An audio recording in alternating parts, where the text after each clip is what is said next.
At this time, our meeting be called to order. Let's stand for invocation and pledge allegiance.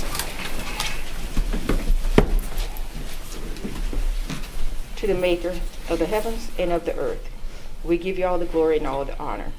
We thank you for this precious day. We thank you for this precious gift we call life. We thank you for an opportunity to serve. We thank you for an opportunity to be a part of the leadership of this great team of the city of Florence. We welcome you into this meeting today to have your way.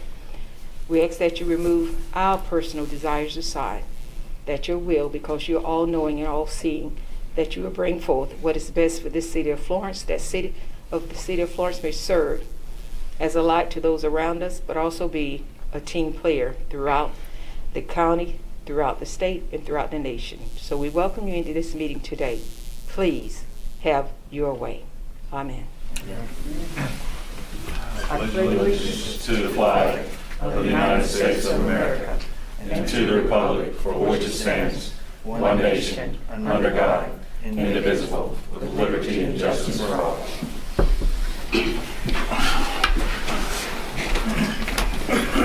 And I do want to acknowledge, you may notice that we have one member who's not present with us at this time.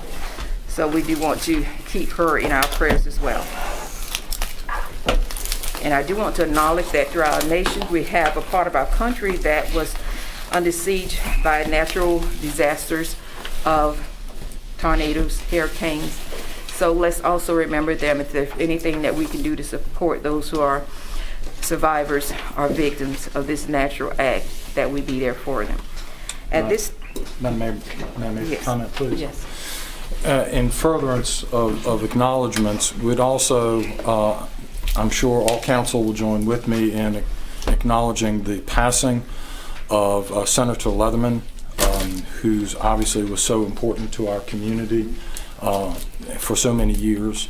And we, members of City Council, staff, the City of Florence is indebted to him and his passion for our community for so many years. And you can't walk through our city or drive through our community without encountering his fingerprints that have been left behind with all of the improvements that have been made.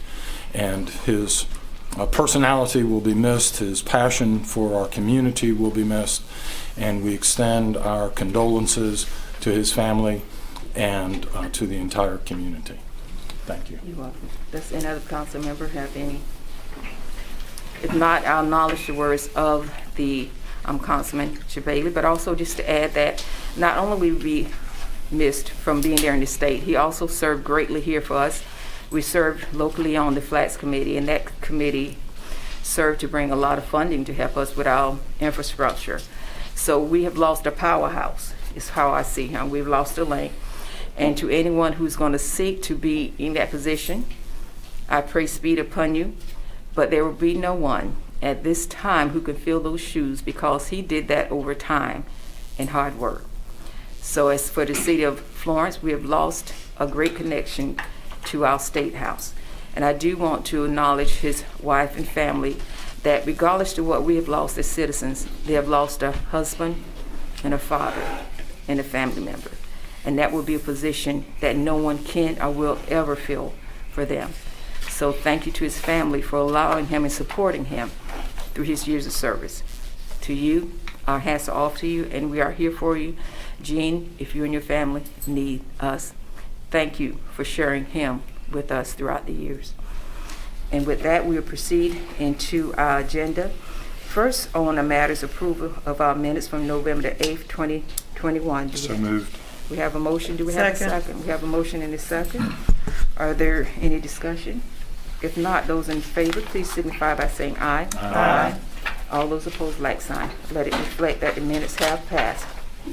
At this time, we proceed to go into our public hearing, and it will be open at this time, and I will call our city manager forth. So if there's any questions, he will be to respond. So our public hearing will be a public hearing will be held regarding the proposed insurance by the Housing Authority of the City of Florence of its multifamily housing revenue bonds for Dillon Grade School apartments in the maximum principal amount of $10 million. Public hearing is now open. City Manager. Mayor and members of council, just as a quick refresher, you remember several months ago, you passed a resolution supporting the Housing Authority for issuing $8 million worth of bonds for this project in Dillon County. Due to delays and supply chain issues that everyone is experiencing, the number needed is now $10 million. We've been requested to support their issuance of these bonds. And as a reminder, it has no effect on either our ability to borrow money or our credit rating. It's simply supporting their decision. Is there any others present to speak upon this matter? Any of the City Council have any questions? At this time, we can call our public hearing to a close. Thank you, City Manager. Okay. At this time, we will have our appearances before council. First, we have Mr. Don Strickland from the PDRTA Director to provide a transit update. Mr. Strickland, please come forward.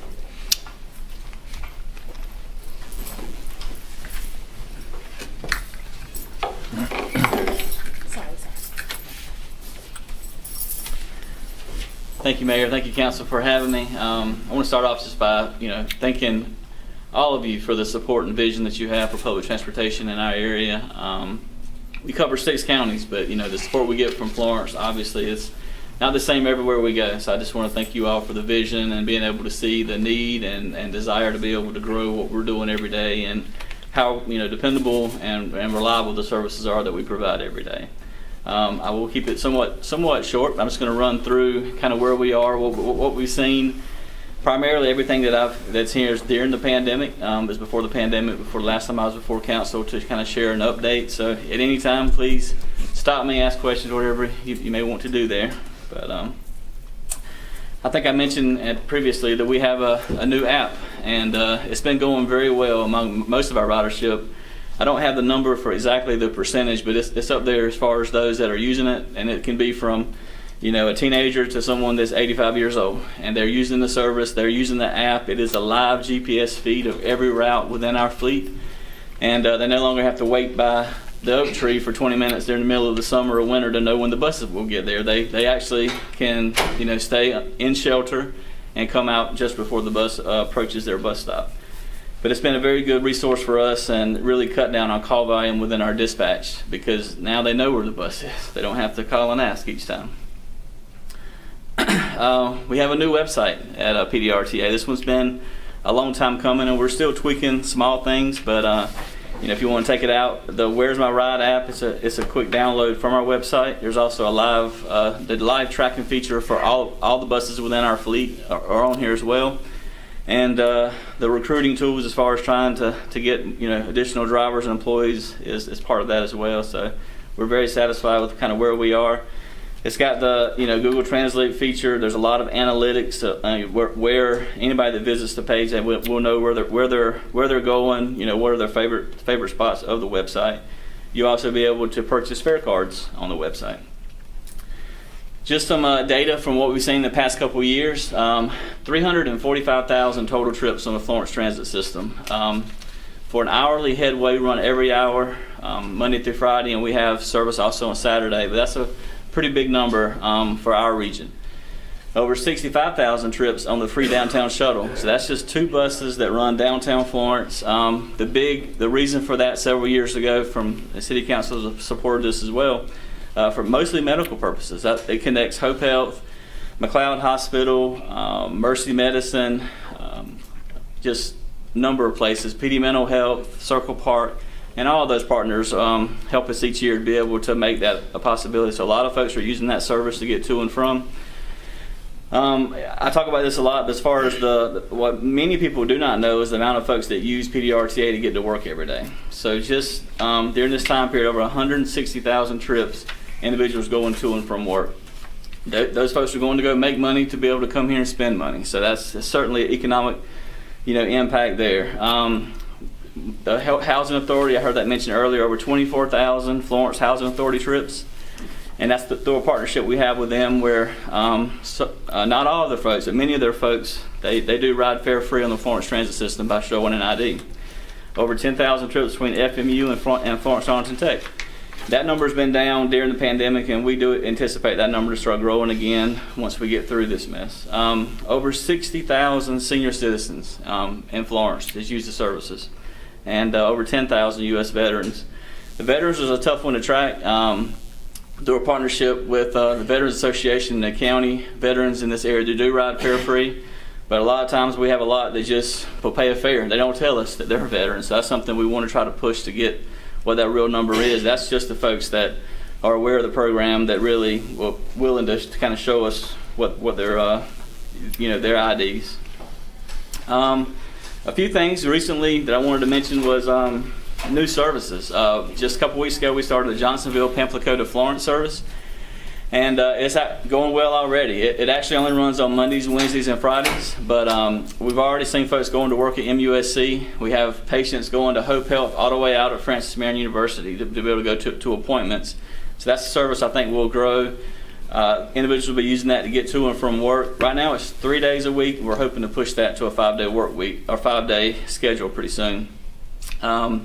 Most recently, having conversations with MUSC about the idea of pushing the route or starting the route from Lake City through Scranton and Coward, Effingham to Florence. Again, this is bringing more folks into our urbanized area, and most of those folks will be spending money locally, either going to work or spending money between retail and medical and all the other purposes for their trips. So that's another conversation that we're hopeful to move forward in 2022. We're also in the coming months, a lot of this is contingent on vehicles. We've had now 9 buses on order for approaching a year. They're telling us it's going to be a little bit longer before we can get them because of the chip shortage, but we're trying to be creative and speaking with some other entities that may have some vehicles that we can kind of take over to bridge the gap until we receive those. But Society Hill, Dovesville, it's probably funny hearing those in a Florence City Council meeting, but we're looking to start that service, and what that will do, it will provide folks from Darlington County access to be able to get to Florence. So they'll be able to transfer over to the Darlington to Florence commuter bus, and they'll have access to either work or medical purposes or whatever the reason may be. Another big topic that's on right now is industry. We partner with Harbor Freight. We also do about 700 trips a month with Mohawk Industries. But Harbor Freight, they're very interested. Right now, we've got Dillon County pretty much covered, getting individuals to and from work. They have a big push to try to bring Florence to Dillon County as well. And this is current employees. This is not really going after new employees. They're just trying to get their current workforce to work, as well as Marion to Dillon. So we're looking at potentially doing a parking ride. And I think that would be something that, it's a lot easier to do that than to go to everyone's front door to pick them up. So having a parking ride, saving them that 40-45 minutes each way, and potentially doing a guaranteed ride home program.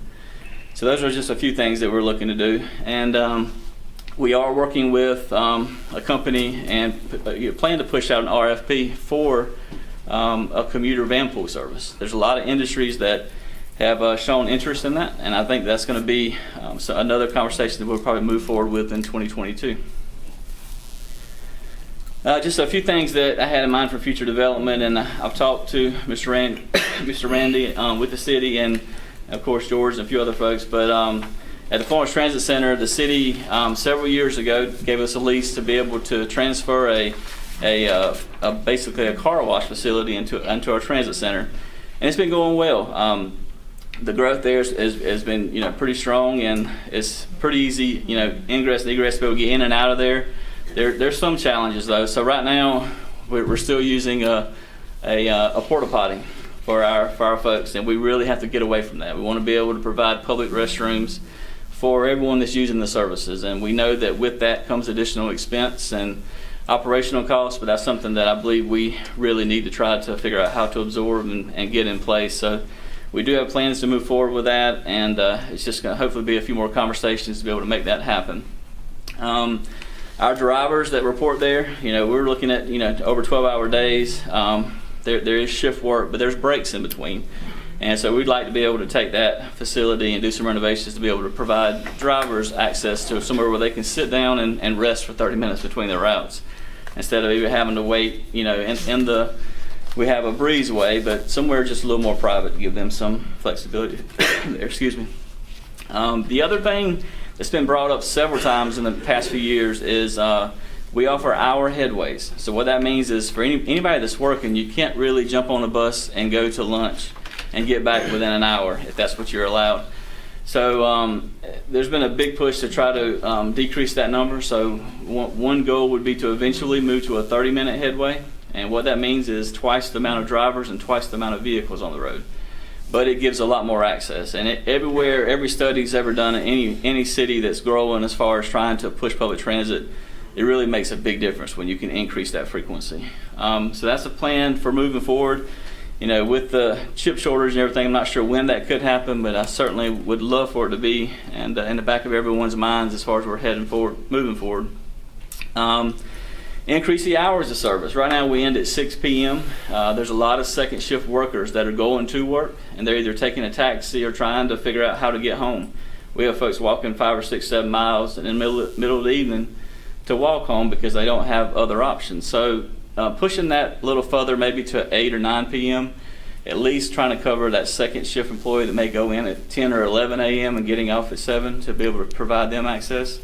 It's something I think we should definitely look at, in the near future.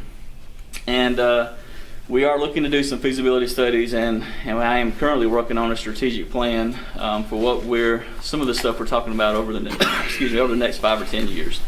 So that's kind of where we are there.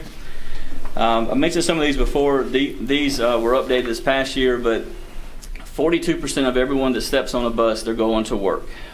School right now is kind of low. It's about 3% of that total 365,000, which is still a relatively big number. 13% of the folks that are using the bus, they're going to medical appointments every day. 26% listed personal reasons, and then we have 16 for the other. But there's the big ones for me is the medical and going to work. That's two of the big ones. A lot of the other ones are going to pay bills. They just don't list it on here. But so you're looking at over 50% either for medical or work-related transportation. This one is always interesting, but now 79% say they have no access. I think a couple years ago, we were up around 81% had no access to a car, and 21% said they did. And then it broke this down a little bit further to where 66% said they had 0 cars in their household, but 21% said they had 1 car, and then 8% said they had 2, 5% said they had 2 or more. So a lot of those folks are, if it's 1 car, it's maybe someone going to school or going to work earlier than everybody else in the household, and just kind of goes from there. Age range is still our biggest one is 46%. It's between ages of 40 and 60. 28% 20 to 40. The less than 20 is one we want to start working on. We want to try to increase the awareness, as far as reaching, and some of that's already started with having conversations with the local school districts and things like that to be able to kind of drive that home and just make sure folks know that we're there. And 23% of everyone that uses the bus are 60 years and older. This is just the transit center, looking back at the judicial center and the courthouse there. This is our passenger waiting area. And I think that concludes what I wanted to cover for today. Okay. Well, first of all, I do want to thank you for your presentation today, and do want to acknowledge that many of the items that you addressed today, these are items that we looked at prior to even doing the partnership, allowing the space that you're at. Yes, ma'am. And the things that you brought up was issues that we looked at years back. And I'll bring up Councilman Robinson, because he was a great push for the things that you see in addressing those. So I thank you for continuing to address those things, and that we want to continue to work with you, but also to work with the county, because a lot of the areas that are county areas, and I know in the past we worked with you to try to match fundings and also to encourage the county to give more too.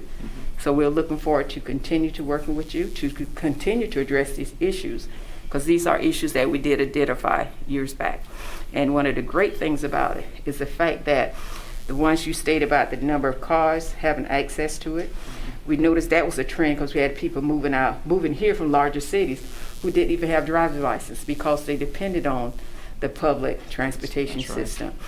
And I'm glad to see you're extending the hours, because we addressed the fact that many times when people were working, either the rides was not available for them to get there on time or when they got off, you didn't have a way to get home. So thank you for looking at, you and your board, for looking at ways to extend these hours to meet the needs of the citizens of the city of Florence, as well as through the county. So thank you for your hard work. It is showing up in the things we're seeing now. Chair recognizes Councilman Javali. Well, Don, I'm so glad you came. I have the pleasure of serving on the board of PDRTA with Don Strickland. I can just let our council members as well as staff and the community know that Don Strickland does a fantastic job running PDRTA, but more than that, he's a visionary, and his focus on trying to see how can we connect up with businesses, how can we form these partnerships and expand the services to provide these critical needs, especially in this day and time where industry is having a hard time getting workers and medical institutions are having a hard time getting workers. So sometimes the people want to work, they're there available to work, they just don't have transportation. And so this is an enormous help to our community, and your focus on trying to see, going to knock on doors, and that's what you're doing. You're knocking on doors, meeting with industry, meeting with different communities, whether it's in Dillon or Marlboro or Marion, and helping. It helps everybody. When other counties are helped, Florence is helped, because those people come back and forth. So I want to commend you for that and say it's a privilege to serve on the board with you there. But I would ask you, you mentioned something about the school district, and I know earlier this year there was a partnership that was formed. Yes, sir. When the school district was having a difficult time getting bus drivers. And so if you would, for the benefit of the community, so they can hear the good work that you were doing, working along with the school district, just share that with everyone if you would, please. Yes, sir. So yeah, thank you, by the way, but we're definitely interested in doing all we can and using all our resources to, in whatever fashion that may look like. And we have partnered with the district, and there was certainly some struggle. I think they're coming a long ways and doing much better now, but small tweaks and routes and modifying things, allowing the students to be able to ride fare free to get to and from school is something we jumped on pretty quickly. Like anything else, obviously it wasn't as big as it could have been, but the opportunity was certainly there, and so there's much more from that too. We have quite a few. All of our drivers are CDL or passenger endorsements. A lot of them years past worked with school districts, so we did push for instance, like our Florence Transit kind of is two shifts. There's an AM and a PM. So our PM shift, we have a few employees that actually went and covered bus routes in the AM, and then the AM shift covered the PM, getting students to and from. So certainly, thankful to be able to help in that way. I always wish you could do a little more, but if we ever get in that bind again, we'll see what else we can do to make it better. Well, just thank you for all you do and PDRTA does, and for the partnerships with the whole community. Thank you. Thank you. The council recognizes Councilman Braddock. Yeah, I also wanted to say thank you. We've been working through the House of Hope with PDRTA for about 3 or 4 years now, and that's one of the things that you didn't mention is how that works. By us working with y'all, it opens the door up for more federal grants, state grants, and how you use that. But transportation is one of the leading causes to homelessness, and being able to give the people that we serve a voucher to go anywhere that they need to go is a game changer and a life changer. And so very grateful for what you do, and it's having a huge impact on every citizen in Florence, from a veteran to someone homeless to someone going to school to someone getting to work or getting medical needs. You serve the whole community, and I'm very grateful for that partnership and the service that you offer. Thank you. Thank you. Councilman Braddock called on us early on and saw that there was an opportunity there, so we're thankful to be able to provide those services. And we have really a lot of the local stakeholders that are that see a benefit from what we do. They have stepped up, and we've increased our local support by at least probably 45-50% just in the past couple of years from partnerships like yours and several others. So we're thankful to be able to provide that. If there's no other comments, we would like to thank you, but thank you most of all for the hard job that you're doing, meeting the needs of the transportation of all the citizens, regardless of where they're located. So continue to do the great job that you're doing, and we thank you. Thank you, Mayor. At this time, we have Ms. Robin Stembridge to come before us to speak. She will be speaking to about gun violence in Florence. Ms. Stembridge, please come forward.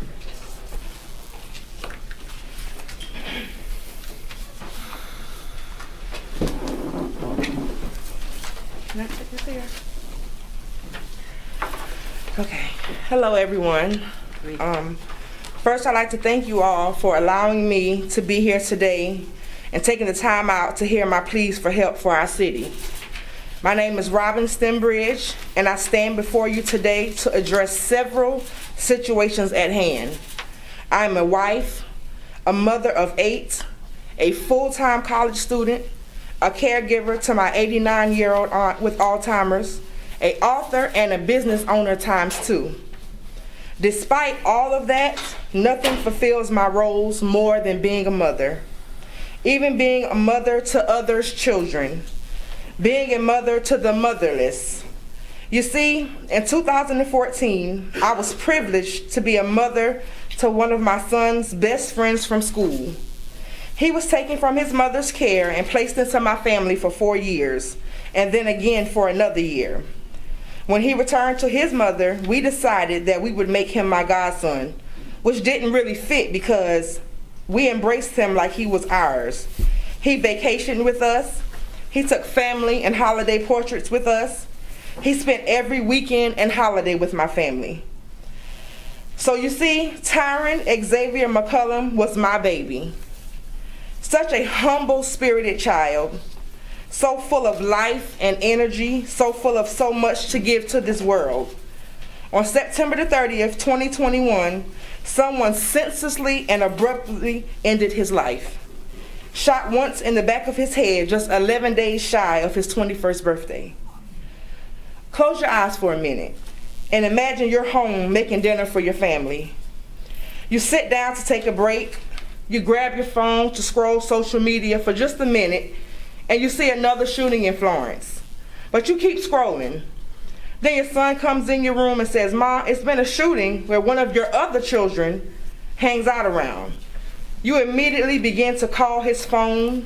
You call everyone who may know where he is, but no one answers.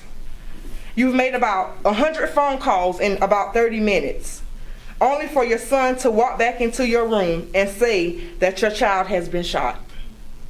You grab your keys, you run out of your home, not sure of what's going on. You pull up at the hospital and run in and ask for your child, and you're met with, "We're waiting for his other family."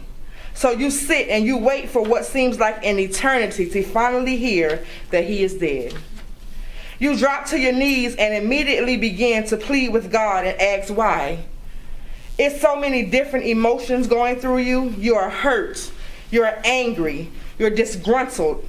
You try and make sense of it all, but you just can't. Sadly, this is the reality that my family and I faced just 2 months ago as we watched the coffin close on someone we loved and would never see again. See, I come to you today not only as a grieving mother, but a concerned citizen of Florence County. I'm sure you all watch the news or read the newspapers. You see how this gun violence is making our city one not to be proud of. Maybe you care and maybe you don't. And if by chance you are one of the ones that don't, you will if the tables turn and you are looking down into a hole at your child. See, as I look at the news, I see it's been well over 90 gun violence crimes in Florence County in the last year alone. And that this subject does not involve an ethnicity because we are all affected. On September the 25th, a young man from Marion County was arrested again for armed robbery, assault, and battery and possession of a weapon, but was out on a $175,000 bond from a shooting last year. My question is, why was he out anyway? Then just last year, a Darlington County man was released on a bond after killing someone just 18 months prior. Per our coroner's Keith Von Lutchkin's report, we have had 69 people murdered in the past 3 years in Florence County. Just this year alone, 17 people have been murdered. In 2020, it was 27, and in 2019, it was 25. If I stood here and said I know how to fix this, I would be lying. But I can stand here and say I'm going to try my best to figure out a way to make our city just a little safer. My son was killed on Carver Street in West Florence. 3 young men lost their lives on that street this year alone in the same spot in the same way. That should speak volumes to our local law enforcement. But sadly, I don't see that it does. The West Florence community is riddled with more crime than any other part of Florence. Why not increase police presence in that area? Why not actively put together some sort of task force to monitor the crime in that area? One time I saw the CAT team was active. Does that force still patrol? If not, let's get the ball rolling. See, it's no way to take the guns off the streets because they are everywhere. But I feel that maybe we can change some of these laws. If you are convicted or charged with an act of gun violence, you shouldn't get a bond. That's like getting a second chance. My son was not allowed a second chance. If you were charged and convicted of a gun violence crime, you should spend the rest of your life in jail. My son is gone forever, so why shouldn't you? I plan to go as far as I can to not only get justice for Tyron, but justice for all that have lost someone to gun violence crimes. Violent offenders do not deserve second chances. This is becoming an epidemic among our youth, especially our young black youth. Something has to be done. Something needs to be done. When will it be enough? Is 69 people being murdered in our town not enough? If your child was murdered and his murderer was granted a bond or only given 25 years, how would you feel? Do we just sit around and do nothing, or do we fight?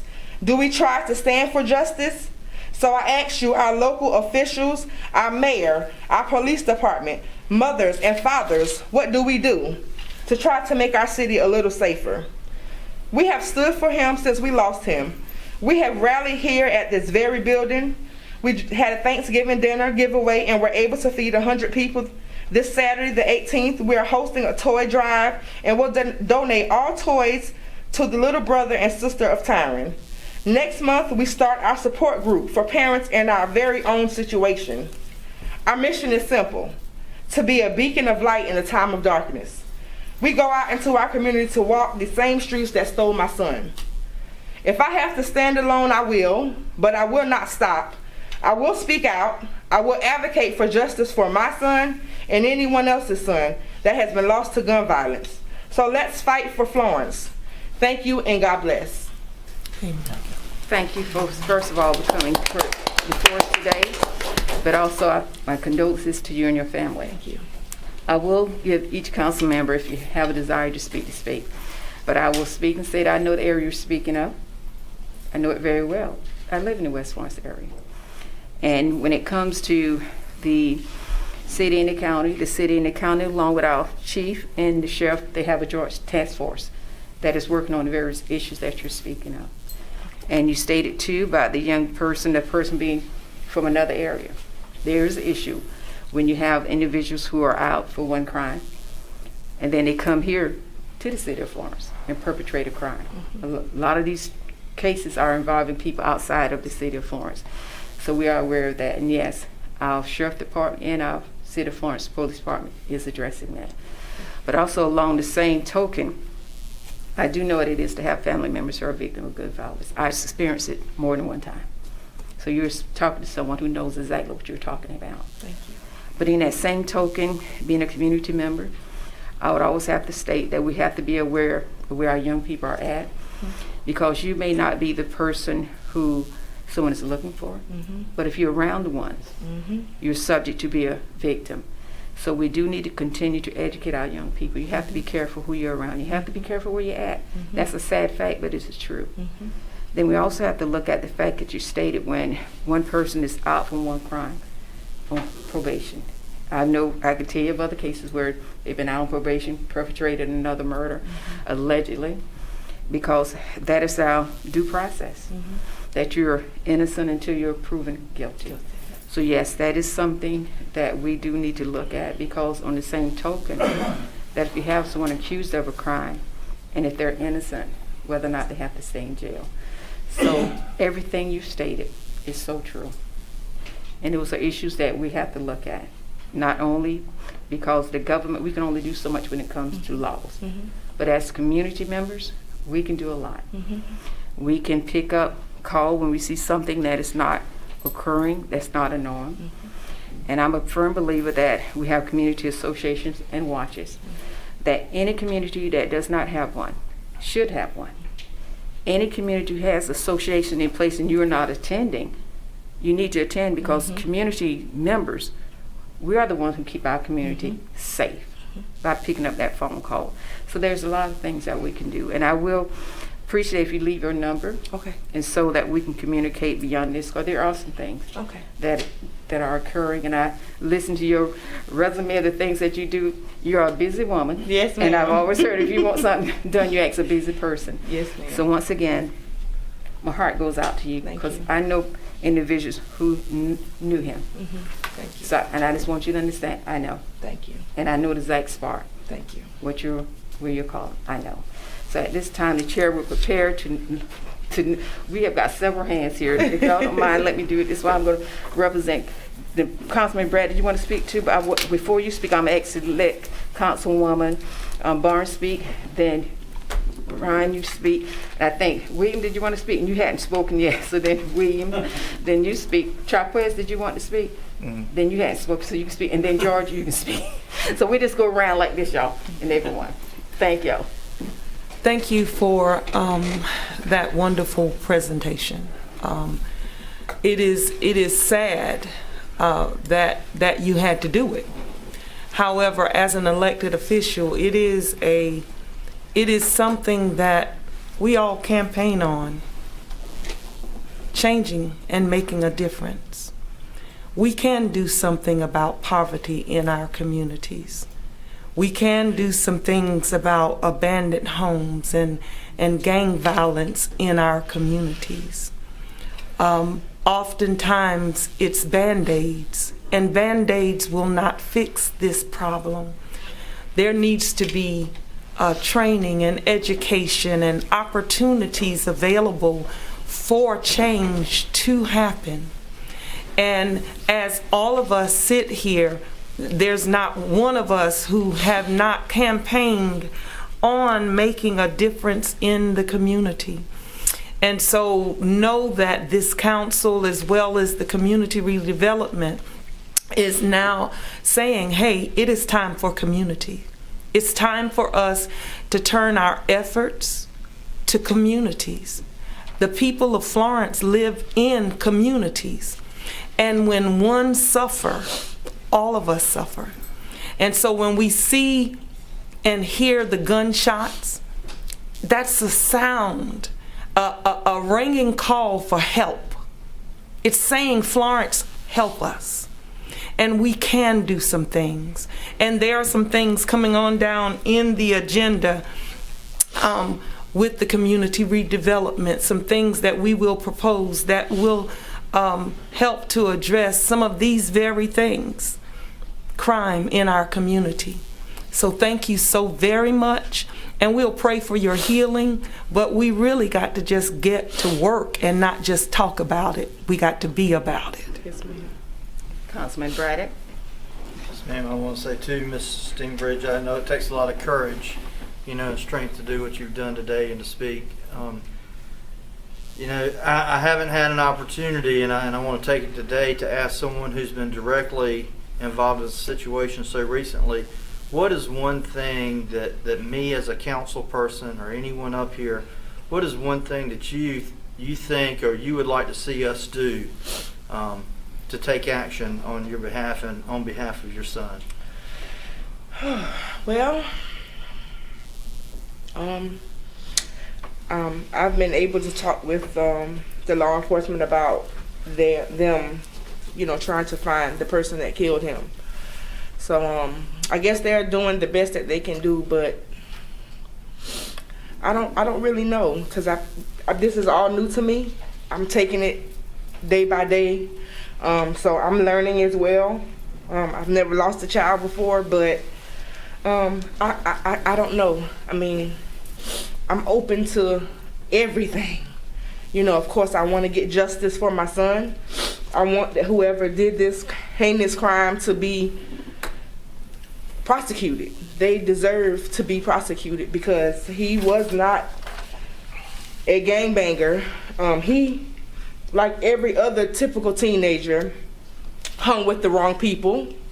And you know, we as parents, we can tell them till we blue in the face. Stop, don't do this, don't do that. But they're going to do what they want to do, basically. So, I don't know. I'm taking it day by day. So. And I don't want to put you on the spot there. I will tell you this, that, you know, I will keep asking the chief, you know, periodically for updates on your son's case. And as you go out and as you meet with people and talk to other people impacted, you know, please, if something does come up, if there is something that you say, you know, I wish we could get help with this, you know, please feel free to contact us, give us a call. And our cell phones are available, our email address is available, but we're here for you to address this situation. So I want to make myself available to you. I'm sure all the other council men and women in the mayor would as well. But don't hesitate to call us and ask specifically, you know, for our assistance. Thank you. Councilman Schofield? Thank you for coming up here and taking the courage to do so. Coming in front of the council is not an easy task. It's hard, it's nerve-wracking. As your District 1 representative, I stand with you and I fight with you. You stated the exact thing that we need to do. As a child, I had multiple fathers, multiple uncles that all looked after me, and it starts with us as a community bonding together and watching after each other's children, making sure they grow up in a Christian family to be able to know God and to know the right thing and the wrong thing so that they don't lead astray and go with those people. Absolutely. As a father of 4, I know how blue in the face we can get with telling them that all too well. Yes. It's not an easy task being a parent, but it is the greatest joy of our lives. If I can ever do anything, or if I need to help you with anything, you just call me anytime. Thank you. Yes, ma'am. Chair recognizes Councilman McCall. Thank you, Ms. Robin, for having again the courage to stand before council and ask, you know, and tell us your wishes. But you know, again, I just want to reiterate that you know, gun violence is just a problem throughout this country. Now, I think we turn on the news and we see that it's not only in Florence but Atlanta and Chicago, it's across the country. Gun violence is becoming a real serious problem. I just also want to let you know that I've had, I'm from North Florence, and I've had family members who passed from gun violence. So I know the hurt and the pain that comes along with it. I didn't have a child. I know it's definitely a different pain that comes with that. I just want to say I send my condolences to you and your family. Thank you. If there's anything that we can do, I think what you do with the City of Florence, we have taken some steps for gun violence. We are very restricted on the local levels. We just are. But we restricted open carries at city events and stuff like that. We've had some members come and talk about ceasefire zones, and I would encourage you to reach out to that organization. I don't know the name. I'll talk with her after. Yeah, she talked to you about the ceasefire zones. I think that's something the city is looking to properly implement it here in the city of Florence.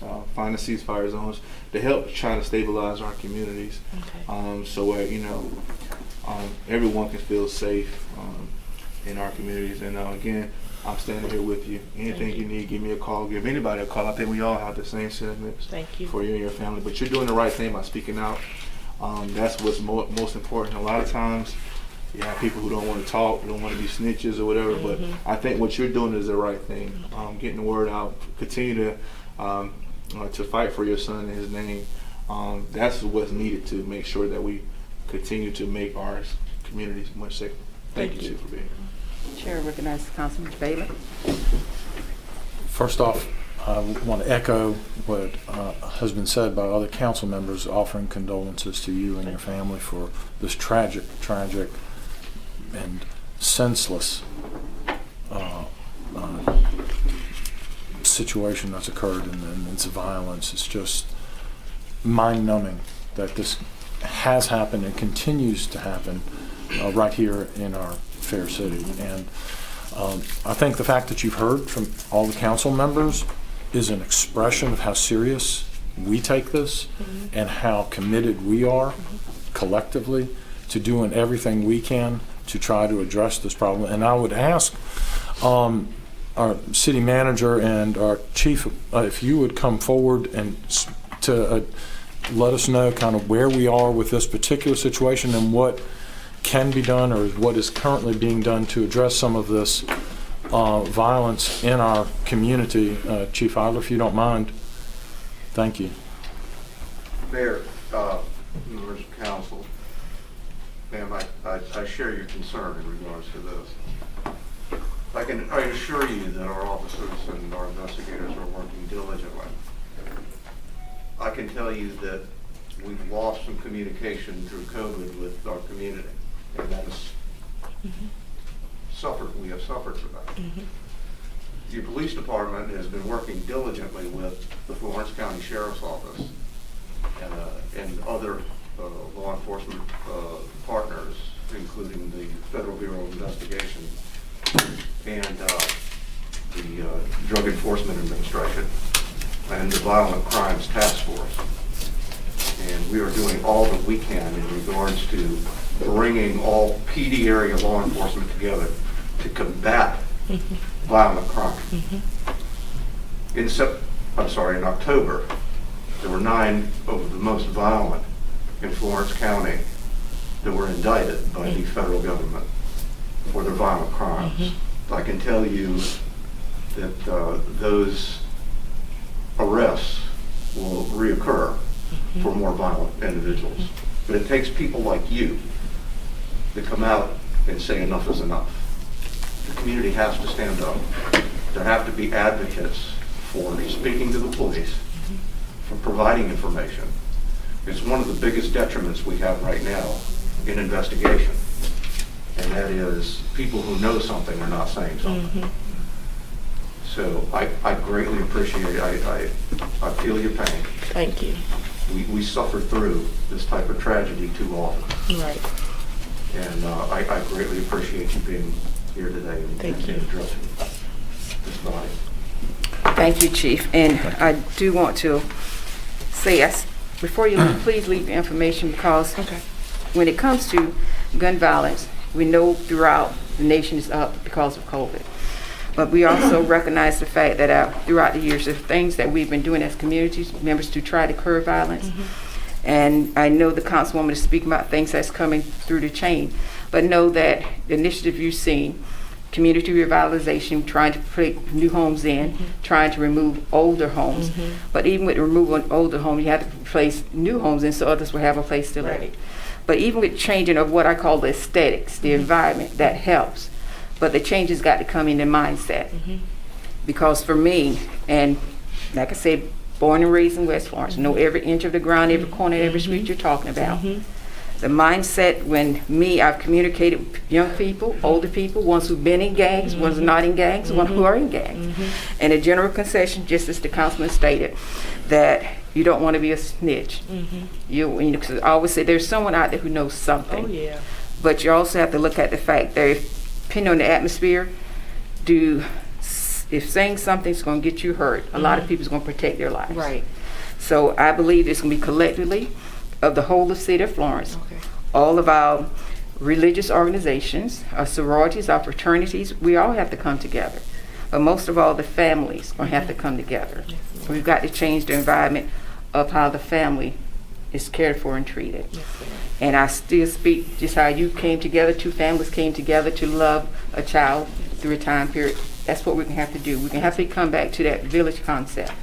We have got to stand the ground to protect our community and tell people you're not going to have safety hiding in my community if you're involved in crime.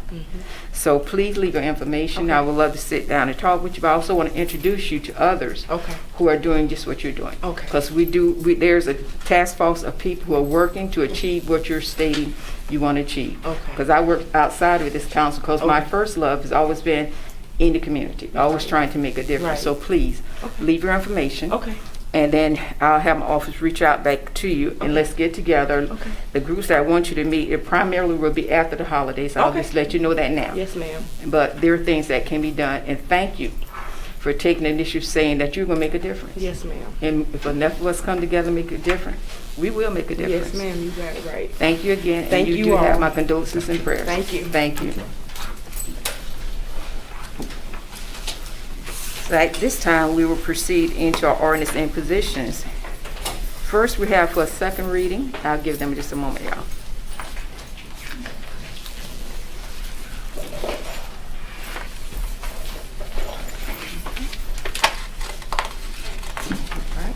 We have bill number 2021-37 for a second reading, and this is an ordinance to declare surplus and donate a portion of the city-owned property located at Florence County Tax Map Parcel Number 70012-20-002 in Timorsville, South Carolina, to the Florence County for the Timorsville Rescue Squad. So moved. Second. We have a motion and a second. Is there any discussion? If not, all those in favor signify by saying aye. Aye. Those opposed, like sign. Let it reflect that the bill has passed. Next, we have introduction of ordinance, and the first one we have is bill number 2021-12 for a first reading, and it's an ordinance annexing zone portions of the Lake Oakdale and Lake Oakdale Dam identified as portions of the Florence County Tax Map, parcel number 00751-01-049. Do we have a motion that we can hear from? So moved. And do we have a Second. second? So this motion is second. At this time, we'll hear from Mr. Dudley. Thank you, Mayor and members of council. We are still requesting that this be deferred, but I did want to give council an update on this. This particular ordinance did revolve around an annexation, which is a portion of Lake Oakdale, which would make another piece of property contiguous, that is a portion of the old golf course in that area that is proposed for development. However, just bringing in a portion of the lake without developable property didn't seem appropriate at the time. So we were given it a chance to, the other portion, a chance to catch up. Well, that's lingered on a while, as you can tell. So what we've done is we've worked with the developers to get a more pinpoint plan coming forward. We've worked through some issues, mainly so that we can work on the feasibility of the annexation and work towards, right now we're working towards a potential development agreement that would come back before Planning Commission and City Council. At this point in time, we're on target to get that portion in front of Planning Commission the first of the year, which would then bring it to City Council possibly as early as February. So we'd like to keep it on the agenda and give the other portion a chance to catch up, but I did want to just give everyone an update on that. Okay. Is there any questions, any discussions? So at this time, if no objection, we would defer bill number 2021-12. If there's no objection, we will defer. Thank you. At this time, we have bill number 2021-39 for a first and final reading. It's an emergency ordinance to replace the existing emergency ordinance 2021-30 in response to the COVID-19 emergency. Do we have a motion action? Madam Mayor, at this time I'll move to defer this action item to next month, Okay. next meeting. Second. Second. We have a motion and a second. Is there any discussion? Yep, I would just like to say, I think back in the end of October, we challenged the city of Florence to get their vaccination rates up to 70% before we reconsider imposing a mask mandate. And I would like to personally say that through the great works of the city of Florence and the marketing committee, the marketing team, Miss Amanda and Hannah and their staff, as well as MUSC and McLeod, who was our partners, and other partners that we've had. We've, as of today, we have 71.1% vaccination rate here in Florence County. So I want to congratulate the city again for taking the city of Florence and its citizens for taking the lead on this issue and accepting the challenge to get there. However, I do want to defer to next month because we know that if the trends are normal compared to last year, there's a potential that there may be a spike after the Christmas holidays, and we just want to be cautious about it. So if that's the case, this can be revisited again on January 10th. But at this time, I think we want to lean back on our previous last month's resolution to test before you gather. And we have, I know you've probably seen the PSAs all across the city. We just had Adams Outdoor Advertising to post a couple billboards across the city, and a couple of the news stations like WBTW and others are also sending out PSAs as well. So again, just want to encourage everyone to test before you gather. The numbers are low compared to last year around this time, but again, we want to be cautious. And therefore I ask that we defer it to January, and if that's the case, if the numbers are increased by then we can probably take up this issue. Okay. Chair recognizes Councilman Bailey. I thank you, and I join with Councilman McCall in the deferral, specifically to continue to monitor as the Omicron variant comes around, and we don't know what to expect with that. But specifically, it's critical for all those who have gotten vaccinated, and it's been 6 months. The CDC has said it's time to get your booster. And what the science has said and what we know is that the best protection that one can have against any form of exposure is to have been both shots of your vaccination as well as getting that booster. So the numbers are coming up with people who are getting boosters, and some people were just not sure if it was time and when they should get it and where and all of that. So I think part of the marketing effort is to also not only encourage vaccinations, but also encourage everybody who it's been 6 months or been 2 months since you've had your one shot of the J&J. Please go get your booster shots, especially before the Christmas holidays. It's a critical time right now. So the next 2 weeks, if we can have a concerted effort with our community as well as with our media to get the word out, to let people know how important it is to go get your boosters, please go do that. Please go do that. Please go do that. And that is a very, very important step to take ahead of time before we do that gathering that's going to be coming up. And that way it'll be pleasant not only before and during, but it'll also be pleasant for the families afterwards. Thank you. Is there any other council person before we go for a second one? If not, Real quickly, we do encourage that you still wear it, but I think it's a different thing for us to say mandate. I think we still encouraging that if you want to wear a mask, that you do. I'm going to wear mine inside. I'm encouraging you to do so as well. Now, I often say, I said earlier, I think if the City Council of Washington D.C. can say that, go away without the mask mandate, which is probably one of the most liberal councils in the country. I think here in South Carolina, I think we can give people the opportunity to decide whether or not they want to wear masks. And we're encouraging it again. Test before you gather. I think that's very important, and hopefully we can come out of this on the good side. I got a question. Chair recognizes Councilwoman Barnes.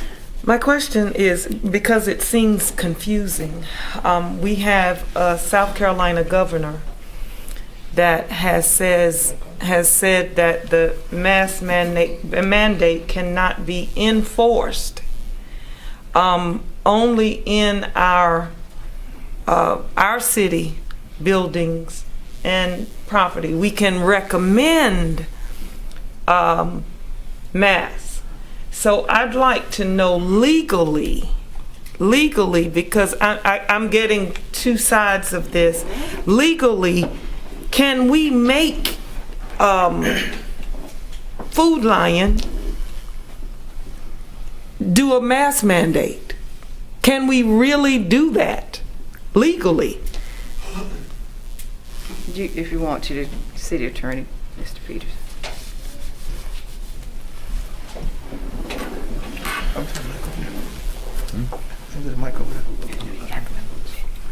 Obviously, these issues about mandates are in the news all the time. You can see as many answers as you look at different outlets from the media, you can see as many opinions. The current state of the law in South Carolina, we believe, does give local governments the authority, if they choose to mandate masks and to enforce those, not through criminal punishment, but through civil infraction punishment like we did before. Can I sit here and say that if you did that, there would be no challenge to it? No, I certainly can't. We all can read in the news. We know in the news that there are many folks who are against any form of mandate, and but we do believe, and it is the consensus of the municipal attorneys throughout South Carolina, we believe that a mask mandate is a possibility if you make the findings of fact that support that your community has a particular need for a mask mandate because of emergency conditions. Is there any other questions from the council? If not, my only statement is vaccinate, wear your mask, still continue to socially distance with the guidelines given by the CDC, and wash your hand. The medical stance when it comes to COVID-19 has not changed. Medically speaking, there is no plan to change because this is a virus that is telling us in its action what it will do. We are now going down to the Omicron, another variant. Variance occurs when there's an area for that virus to get in and to be to change its format, its genetic makeup to affect that. So regardless of whether you think we should mandate masks or not, the virus does not care. It's going to do what it's going to do. It's going to continue to make people sick, and it's going to continue to kill people. You will find that with now the numbers, those who are unvaccinated are tending to be the ones who are sickest and who are dying more. Yes, with the new variants, even if you've had your vaccines, you can still contract the virus, but the side effects is not as severe. This is what I want everyone to understand. The vaccine is not designed to prevent you from necessarily getting the virus, but what it's designed to do is to help your body be able to fight it if you get it. And remember that you can get it once you have your vaccines. You can have the virus and not show any symptoms. So you can't look at everyone all the time and see whether or not they've got it, because they now become a carrier. And I state, as I've always stated, I've had all 3 of my boosters. I'm a nurse. I could have that virus and walk around just as healthy as I could be. You may not have yours, or you may be high risk. I could speak with you without a mask, and by me speaking, my droplets can very well get in your eyes or your nose. Now you've gotten the virus. If you're not affected or hadn't had your vaccine, you very well could get sick, or you could very well die, and I'm fine. So those are the things that you have to look at.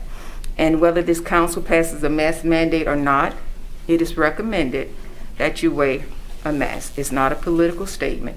This is a health issue, and until we as a nation address this as a health issue, we will be stuck in this vicious cycle. Whether we like it or not, it may not be as publicized. People are still dying every day. There are parts of our countries where the units are still full of sick individuals. So for me, it's not political. It is totally medical. Because I don't want to see any of y'all come through the hospital. I have family members who work in ER, family members who work in the COVID units. I have doctors and I have nurses all in my family. So everything I state for you, it will not be political. It is for your health. Human life should be our #1 goal. So I still say, for prom, vaccinate. Wear your mask. Still distance from people, because you don't know who's been vaccinated, who is not. You don't know who has the virus and who don't. And continue to wash your hands, trying to keep your hands away from your eyes, nose, and your mouth. That's my simple medical statement, and I will stand on that. Are there any other discussions? If not, all those in favor of deferring signify by saying aye. Aye. All those like signs opposed, nay. So let it reflect that Bill number 2021-39 will be deferred. At this time, our next item is Bill number 2021-40 for first reading. It's an ordinance to rezone 1926 Second Loop Road from AC to CG identified as Florence County Tax Map Parcel 90029-02-002. So moved. Second. We have a motion and a second. At this time, we hear from Mr. Dudley. Thank you, Mayor, members of council. This property is located along Second Loop Road. PowerPoint. There, well, here we go again. Bear with me 1 second. All right. Let's see if we can get this thing. There we go. There we go. This property is located along Second Loop Road, and the current zoning of the property is Activity Center. Activity Center is a mixed-use commercial district. It allows, some of your more dense residential, such as multifamily, as well as work-live units, as well as a range of commercial development, mainly general retail, some like restaurants without drive-throughs, things of that nature in this district. The proposed zoning is commercial general, which is also obviously a commercial district. It is a more intense commercial district characterized by the larger lot type developments. As you can see, it is surrounded by Activity Center to the north, south, east, and west. And the future land use is commercial auto urban. The closest, and here's a few photographs of the existing site. It does have a commercial business on it. It formerly was like an embroidery and gift shop at that location, and due to some interest of the property is currently for sale, and due to some interest for the potential buyers, and they are looking to rezone the property. And the closest occurrence of general general commercial is up at the intersection of Cashua and Second Loop, which is approximately 2,500 feet away. So it is quite a distance from any commercial general. And the previous zoning of the property was B2, which is very much similar and allowed many of the same uses that the Activity Center does. So the Unified Development Ordinance didn't have a great impact upon the change of use of the property. And City Planning Commission did recommend 6-1 to deny the rezoning, and staff does agree with that based on its proximity to general commercial and the fact that it's embedded in the Activity Center. And this concludes staff's report. Do we have any questions? Chair recognizes Councilman McCall. I might have missed that. Does do the city recommend this zone request? No, we do not. Okay. Planning Commission as well as city staff do not recommend. Okay. Chair recognizes Councilman Braddock. Jerry, is this one of the situations that you would refer to as spot zoning? It's definitely marginal spot zoning. It is a commercial district.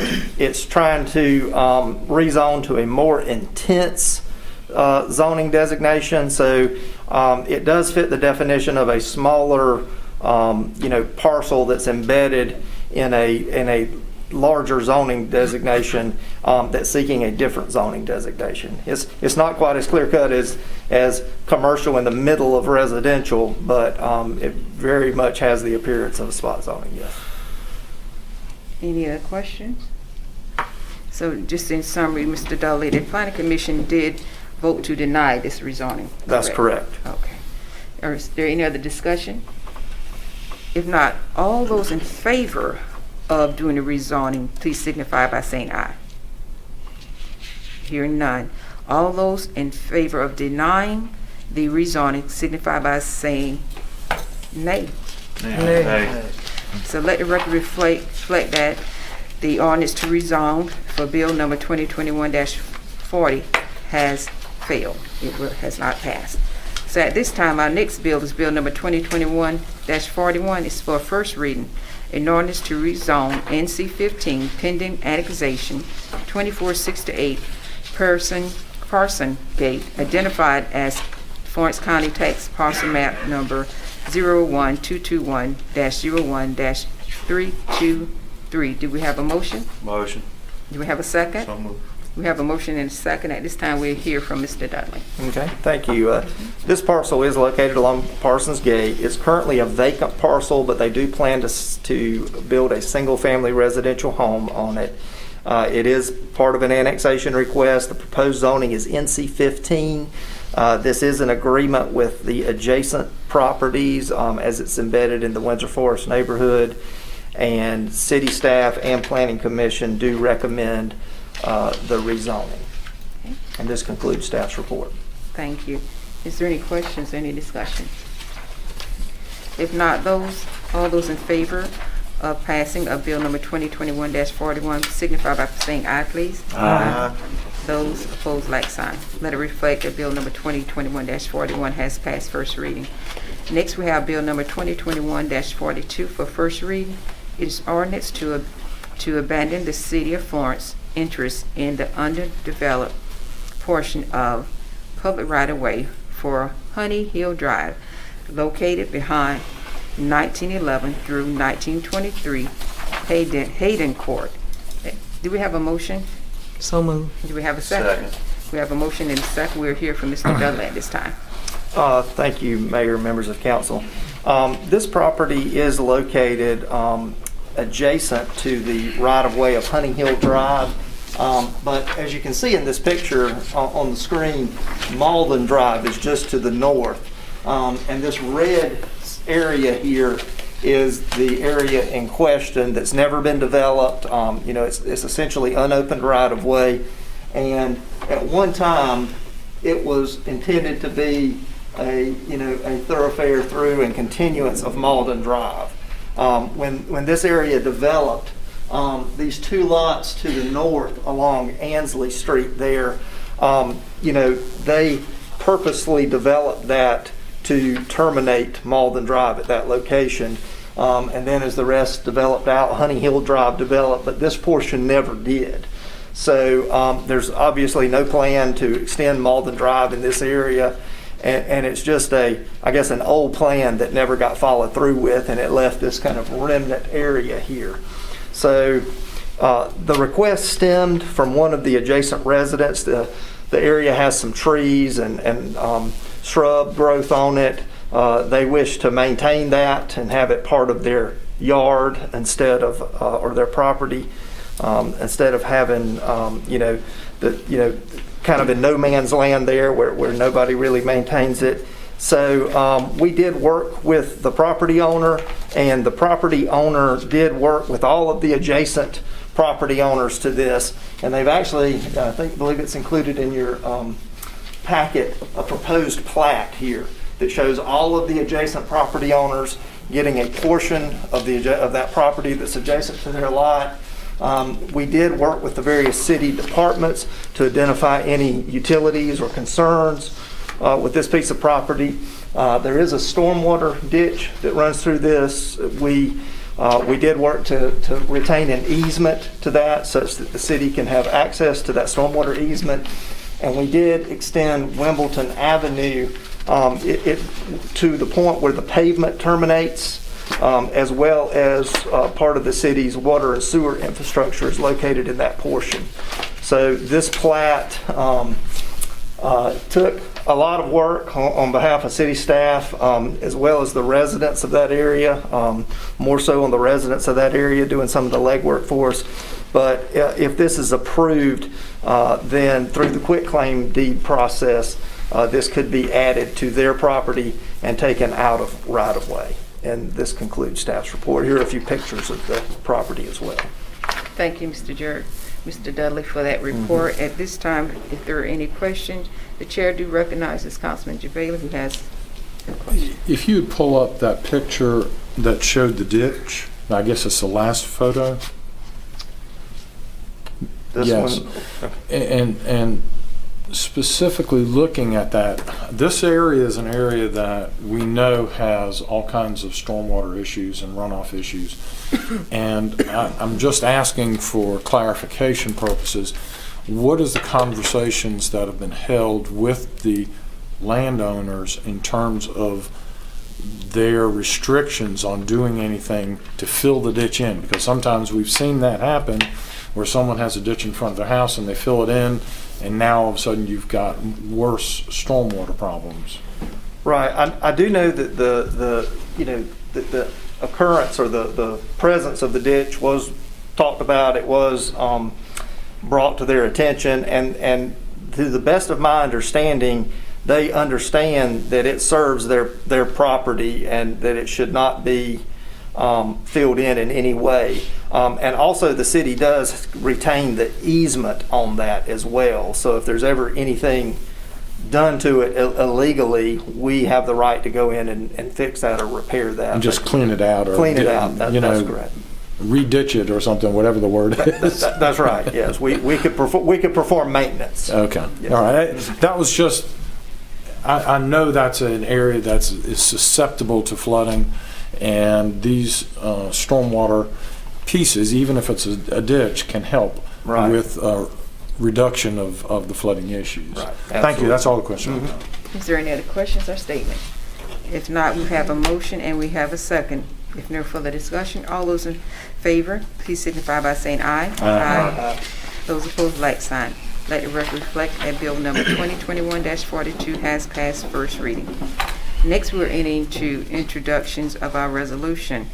Our first resolution is resolution number 2021-41, a resolution to allow the City of Florence to lease city-owned property located at 719 Walnut Street to the PD Community Action Agency Partnership as a part of their homeless prevention program. Do we have a motion? So moved. Second? Second. We have a motion and second. At this time, we'll hear from Mr. Scotty Davis. Thank you, Madam Mayor. This request was deferred from last month. In last month's meeting, council asked for some information. We put that information in your packet there, and we do have a representative from PD Community Action Agency here to answer any questions you might have.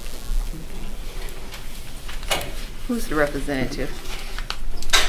Could you please come forward, please?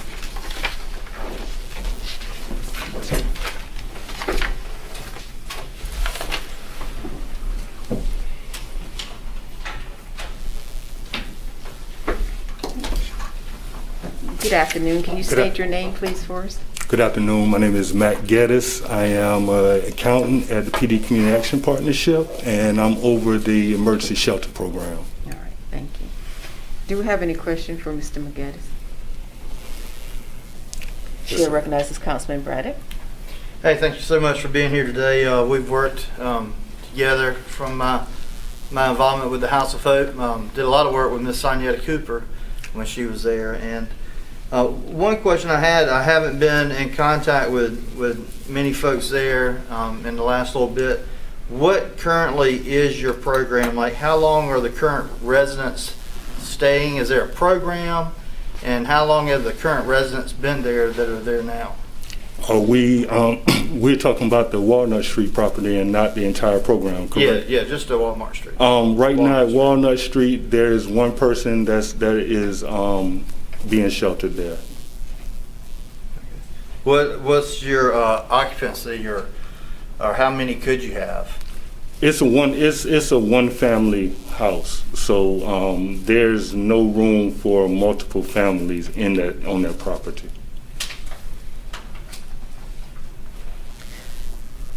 And how long did you say, how long have they been there? This particular client has been there since 2017. Okay.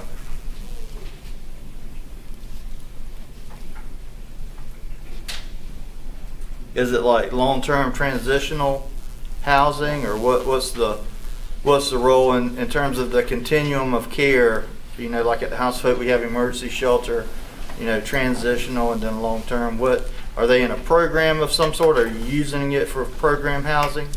Well, to tell you the truth, since it's only a one family place, we tried putting multiple people into the property, and it did not work.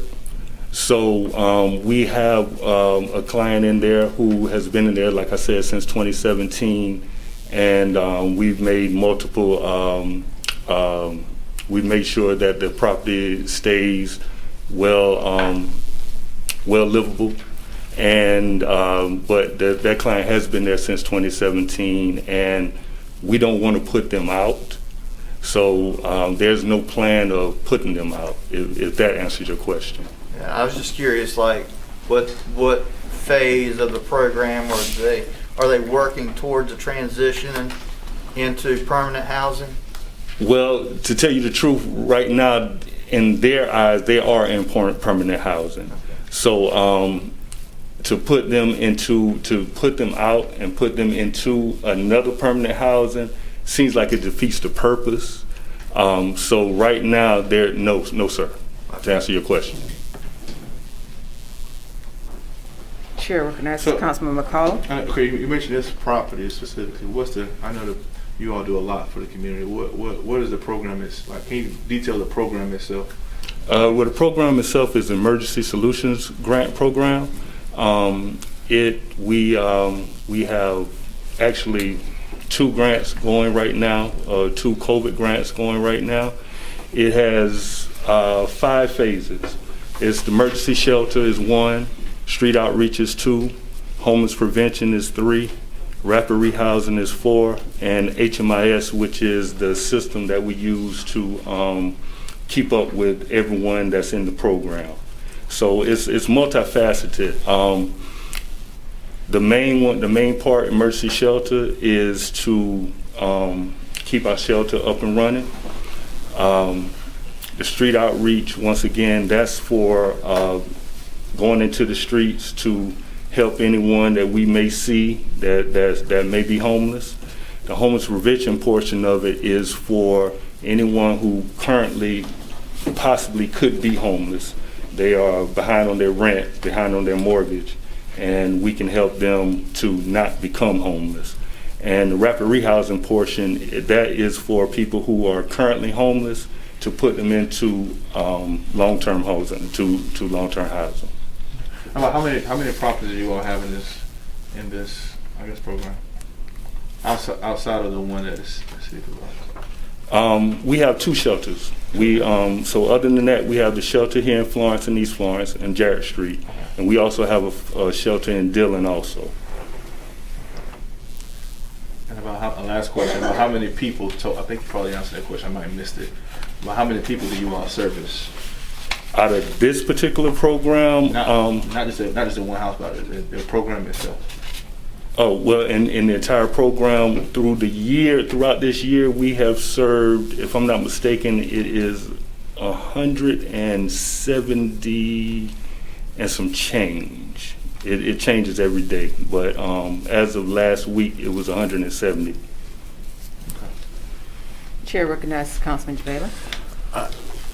I guess I'm having a little bit of a question as to, and I appreciate the fact that y'all are tending to so many different families and helping.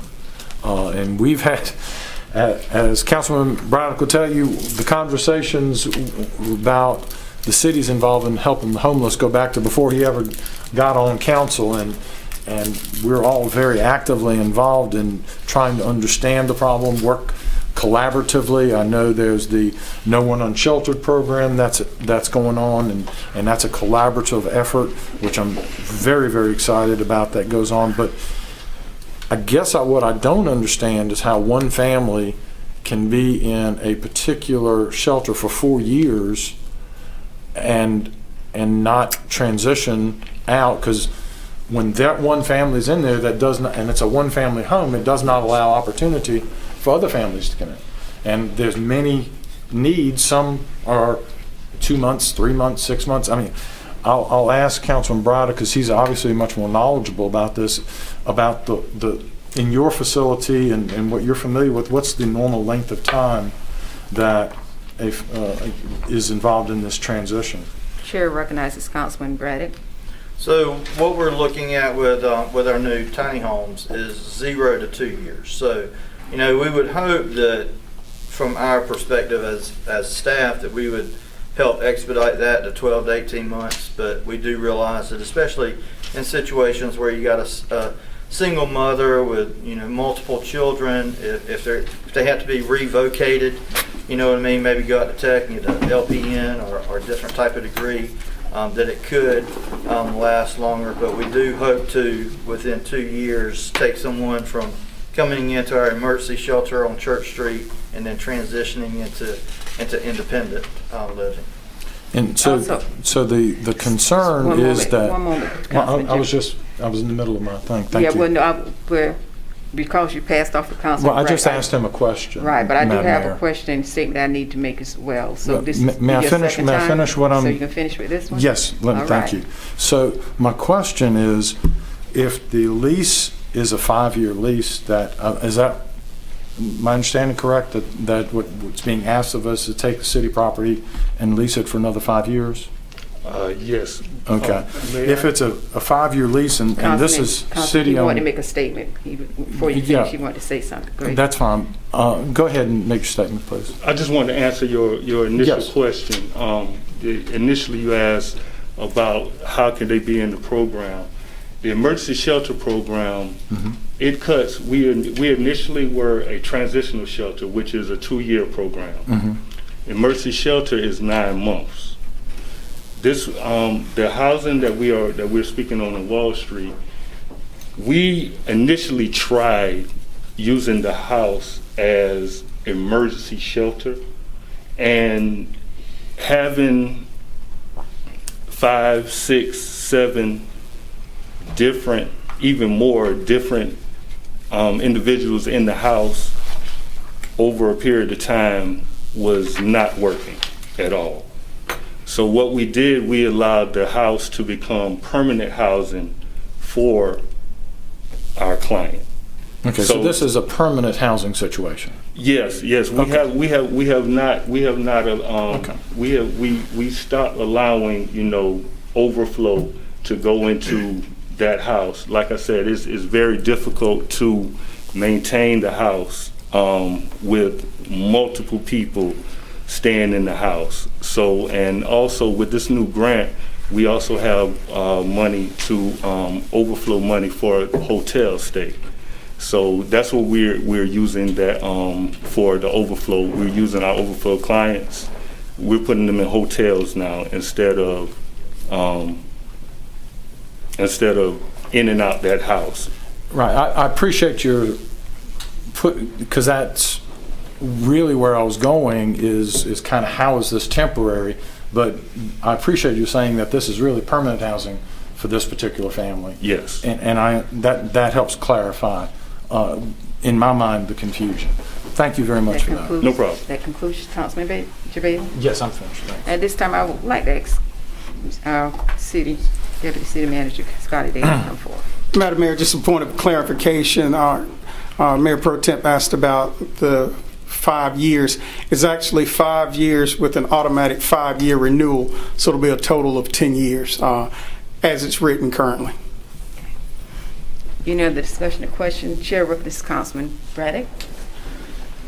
First of all, I want to state that I'm super sensitive to this situation, and I sincerely appreciate what you do. We had a house that was given to us, donated to us, and we didn't do a very good job. It's very difficult to minister and to help people transition off of our campus.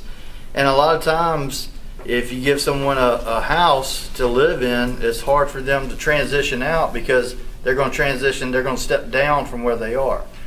And so we decided to use the house as a day center, so people could go there, so that instead of ministering to one family for an extended period of time, that we could minister to more people. And I think from my perspective, understanding your organization and what y'all do, and then being on city council, there's a huge need for cooling stations, warming stations, warm weather, cool weather, places for many people to go, not to live, but just to get out of the cold, just to get out of the rain. And I would like to see that property, if we continue this relationship, to be used to help more people and have more of a broader impact than an impact on one family. And I would certainly want to work with you to help through our case management and collaboratively to help this family to transition to independence, because that's another thing. When people depend too long on support, then it begins to hurt them, not help them, because they're not able to stand alone. And we want people to become independent for them. You know what I mean? So that they have that sense of accomplishment and that sense of success, in accomplishing that goal. So that would be, my input that we definitely, if we're going to continue a relationship for 10 years, there's so many people on the street right now that when it's under 40 degrees or it's over 95 degrees or it's raining or storms are coming, just want to get in and get a cup of coffee, get some hot cocoa, get their hands warm and use the restroom, and to consider some other options. Are there any other questions or statements? I have a question to follow up. Well, I want to make a statement. I haven't Yes, spoken yet. certainly. So I just want Absolutely. anyone who hadn't had opportunity to speak, I want Sure. to give us a chance to speak before we proceed on. So if you hadn't spoken yet, please just come forward. For my end, I wrote down some notes here. My concern is that I know originally when the home was leased out, it was leased out for our understanding purpose that it would be temporary housing, not permanent housing. So when we originally did this lease, it was for the purpose of temporary housing. So if you had that family who burnt out, that you could have a home to put them in, so you could prepare them to transition out. So for me, as a previous council, it was our understanding that it would be transitional, not permanent housing. So that concerns me. With the present system, you say that you do have other housing that you're utilizing from anywhere from a 9-month to 2-year time period, correct? No, ma'am. So you don't have, is this the only house that you have? Yes, ma'am. So just to be clear, the program now, we initially were a transitional shelter. Mm-hmm. So when we say the term transitional, that indicates a 2-year time period. Mm-hmm. The entire OEO, the federal government is have backed away from transitional shelter, and they're moving to emergency shelter. Mm-hmm. So our funding now is emergency shelter, and pretty much the difference of that is it's a 90-day time frame. Not concrete, but it's a 90-day time frame that our funding allows us to help our clients. That being said, what we do is if our shelters are full, we put them in hotels at the time, and the goal is permanent housing. That's the goal for the entire program. It's not to, and no matter what the circumstance is that the client is in, the goal is permanent housing. So that's where our funding has changed to get us to where we are now. But this is the only house that you have, correct? As far as you're stating, this is the only house that you have that you identified for permanent. Yes. But this is also a house that the city had identified for you not to be. It was not for our reason to be a permanent housing. It was to be a housing to meet that family need of the family in crisis. So that for me, reflecting on the relationship we had to where we're at, now that's where the dilemma is, because we were not aware that when you went through the transitional process, I remember when you went through that, we were not aware or notified that this had been changed under your program to permanent. So as a city, that's what we've got to look at, because we know that we have families who are being burnt out, various situation where they need that temporary housing. So that's one of the factors that we have to look at as a council to consider, because when you think of permanent housing, do y'all, with the persons there permanent, do they pay any kind of monthly rent or anything toward the process of upkeep of that home, or do y'all maintain it and they don't have any costs? How does that operate? We maintain the home. They do pay a small rent, $400. That's the rent. And I also wanted to say that we'd be happy to work with you and to come together to get a consensus on how we want to move forward. I see that there's a small disconnect right now, and if we could sit down and come to a consensus on what we would like to do, that would be awesome. Okay. Do they have any other questions or statements? So from what I'm hearing, I just, Chair recognizes Councilman McCall. I mean, I know the work that you all have done in the community, and I think you all have said that, you know, you tried it to be a transition to home, and it didn't work. So now you all are moving to another program for this particular property. I mean, I don't know what's the end goal. If we get the property back, what are we going to do with it? I mean, I don't know. I mean, so I rather trust that, you know, I'm not an executive director of a nonprofit like you are. You know, I don't work in a nonprofit like Councilman Braddock, or, you know, the day-to-day work that you all do. You all know what's best for the program, not me. Right? So, again, you all the experts on it. You've indicated you've tried this particular project before. It did not work. So if we're trying to think about taking the lease back, I mean, I wonder what is the city's position, what we're going to do with that property. Before we proceed, let me summarize. I'm hearing that right now, from our concept, how we lease the house out is different from where the concept is being used. We do have conversation, maybe some communication to see where we can go. So what I would like to see that as a council, that we simply defer this, give the opportunity for you to sit down with our city management and whomever the city manager deemed necessary to be a part of this conversation, to see how the goal of the city can be met with having that home that maybe, if you utilize it, maybe not be utilized more than 1 to 2 years, so that other families will have the opportunity in a crisis. So if there's no objection, I would like to move that we defer this, give the city staff time to address this. So moved. A second. Okay, we have a motion and a second to defer this item, giving the city staff time to meet with representatives from the action agency. All those in favor? Discussion on the motion to defer. Go ahead. Yeah. So the only concern I do have is, I mean, I'm looking at this letter.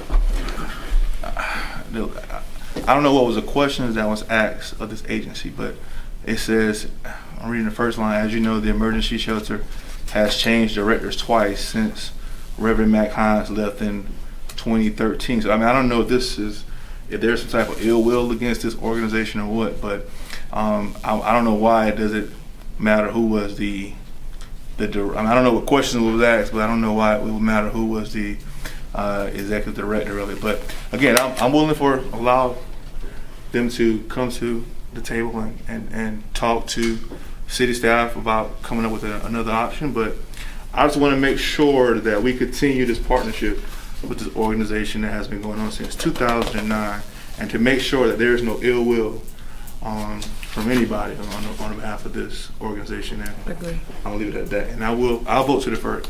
And I'm just going to state, with that statement being met, it is not the position or any of this council that we take any matters personal. Our job here is to make sure that we are in compliance to providing the service that the citizen need, and also being in legal compliance with all the things that required us.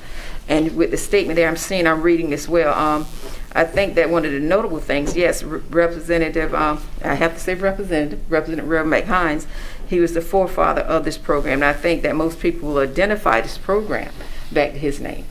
And so if you look at the history of this city, the city has worked well with this program throughout the years. And that is one reason why the home is with them, because there was others who wanted this home. So know that I don't think there's anyone on here who's taking any of this on a personal level. So with it being, is there any other discussions or statement?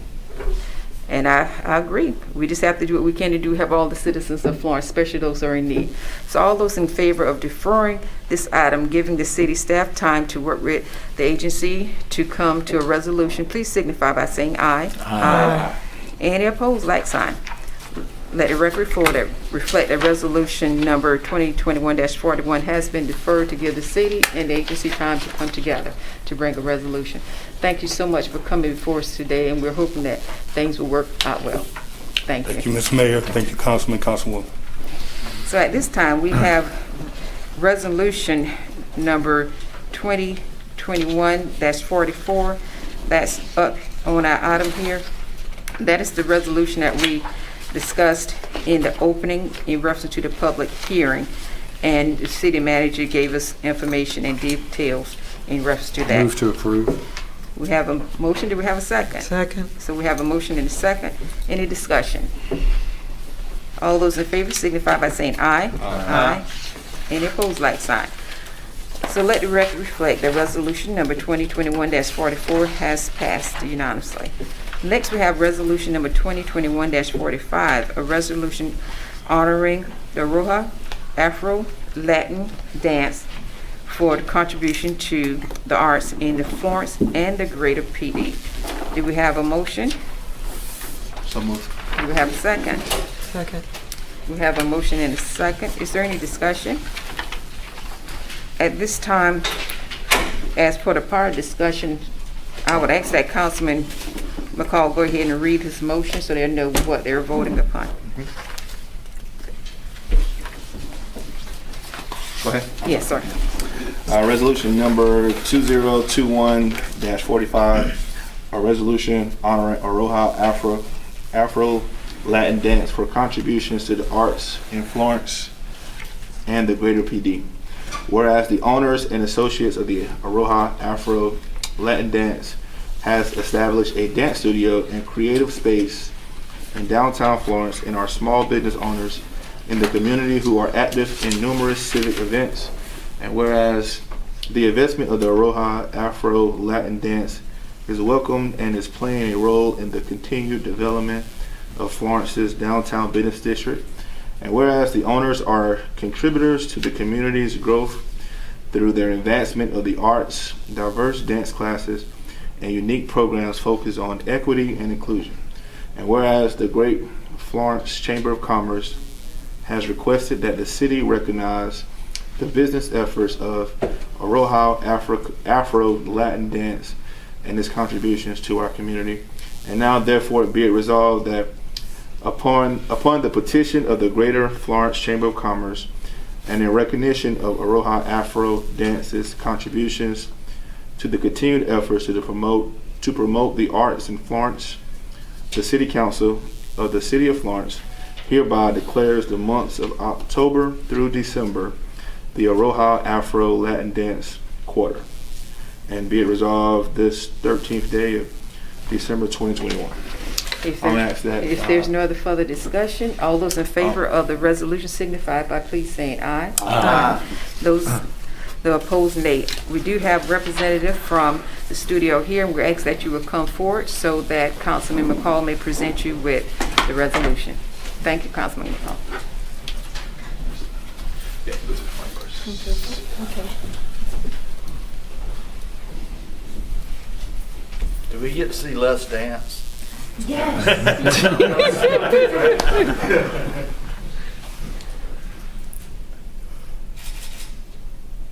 smiling under my mask.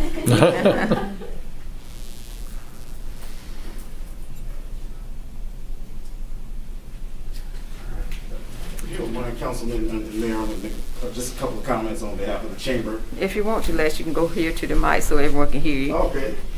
Just going to make a couple of comments on behalf of the chamber. First of all, Mayor and Council, thank you so much for always working with the chamber individually and collectively. I'm going to keep my comments brief and hopefully not depressing, but we've worked very hard in order to promote small and minority businesses in the community. And this is no different, not just being a small and minority business, but also with the community programs that they bring into the community. And so we want to thank you again, Mayor. Thank you, Council, so much for always working diligently with the chamber and in the community as well. And I think Ms. Ellis wanted to make just a couple of brief comments. Am I allowed to do that? Mm-hmm. Yes, yes, ma'am, you are. So thank you to the Florence City Council and the Mayor Irvin for this honor. Aroha is a creative force behind all dreams. Aroha defines great leadership, ensures personal success, and inspires us to go the extra mile. Aroha means love. I'm a member of the Baha'i faith, and first I give gratitude to God for the many opportunities He has placed in my path to serve others using the gifts He gave me. I grew up here, I traveled the world, I came back, and I do believe to whom much is given, much is expected. So the Aroha Afro-Latin Dance Studio, my vision is that it becomes a community space for dialogue that results in acts of service and fostering unity in our community. That movement that is rooted in community can break down walls and create bonds of friendship. dance, community diversity is what I work towards. I want to say thank you to the FMU Kelly Center Business Incubator, who supported me through the pandemic, to Downtown Development for so actively promoting my business, to the Chamber of Commerce for their programming and for putting me forward for this honor. And lastly, I have to say to my husband for his unflagging support and encouragement when I question the sustainability of running a dance studio. Lastly, the gratitude I feel toward every person who has walked through my doors over the last 4 years. I would not be here without you. Thank you so much. Thank you so much. You're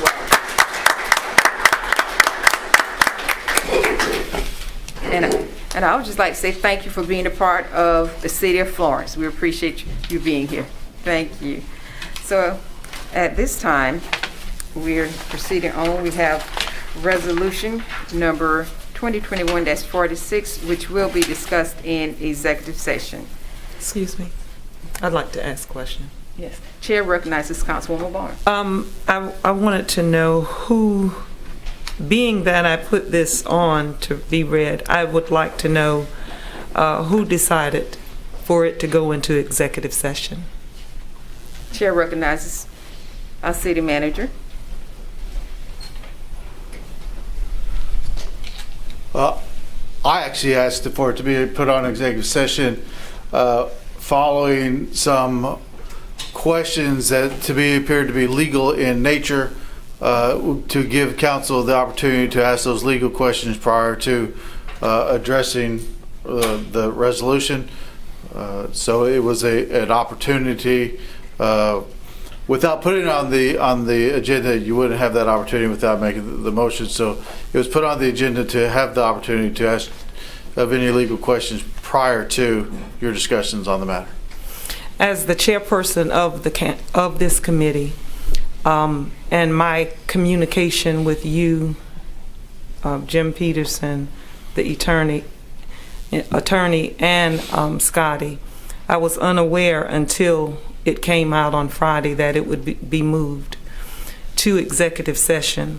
I think that communication could have been told to me that there were some questions as the chairperson, because I am very sensitive to this fact.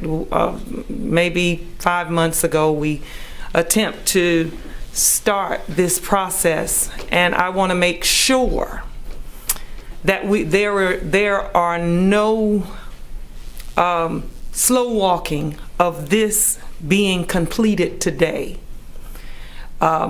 This has been, we are all aware of this being done. We are all aware for a while now. We just had a woman to stand before us and talk about her son being killed. Madam Mayor, the CDC is not just about housing. It is also about poverty. It is about education. It is about training, what our community needs. And for us to slow walk this, it may not be your intent. I just want to make sure that we understand that all of us campaign on bettering our communities. And now is not the time for us to slow walk anything. The cries are loud, and we should hear that we need to do something. Not today is too late. Today is too late.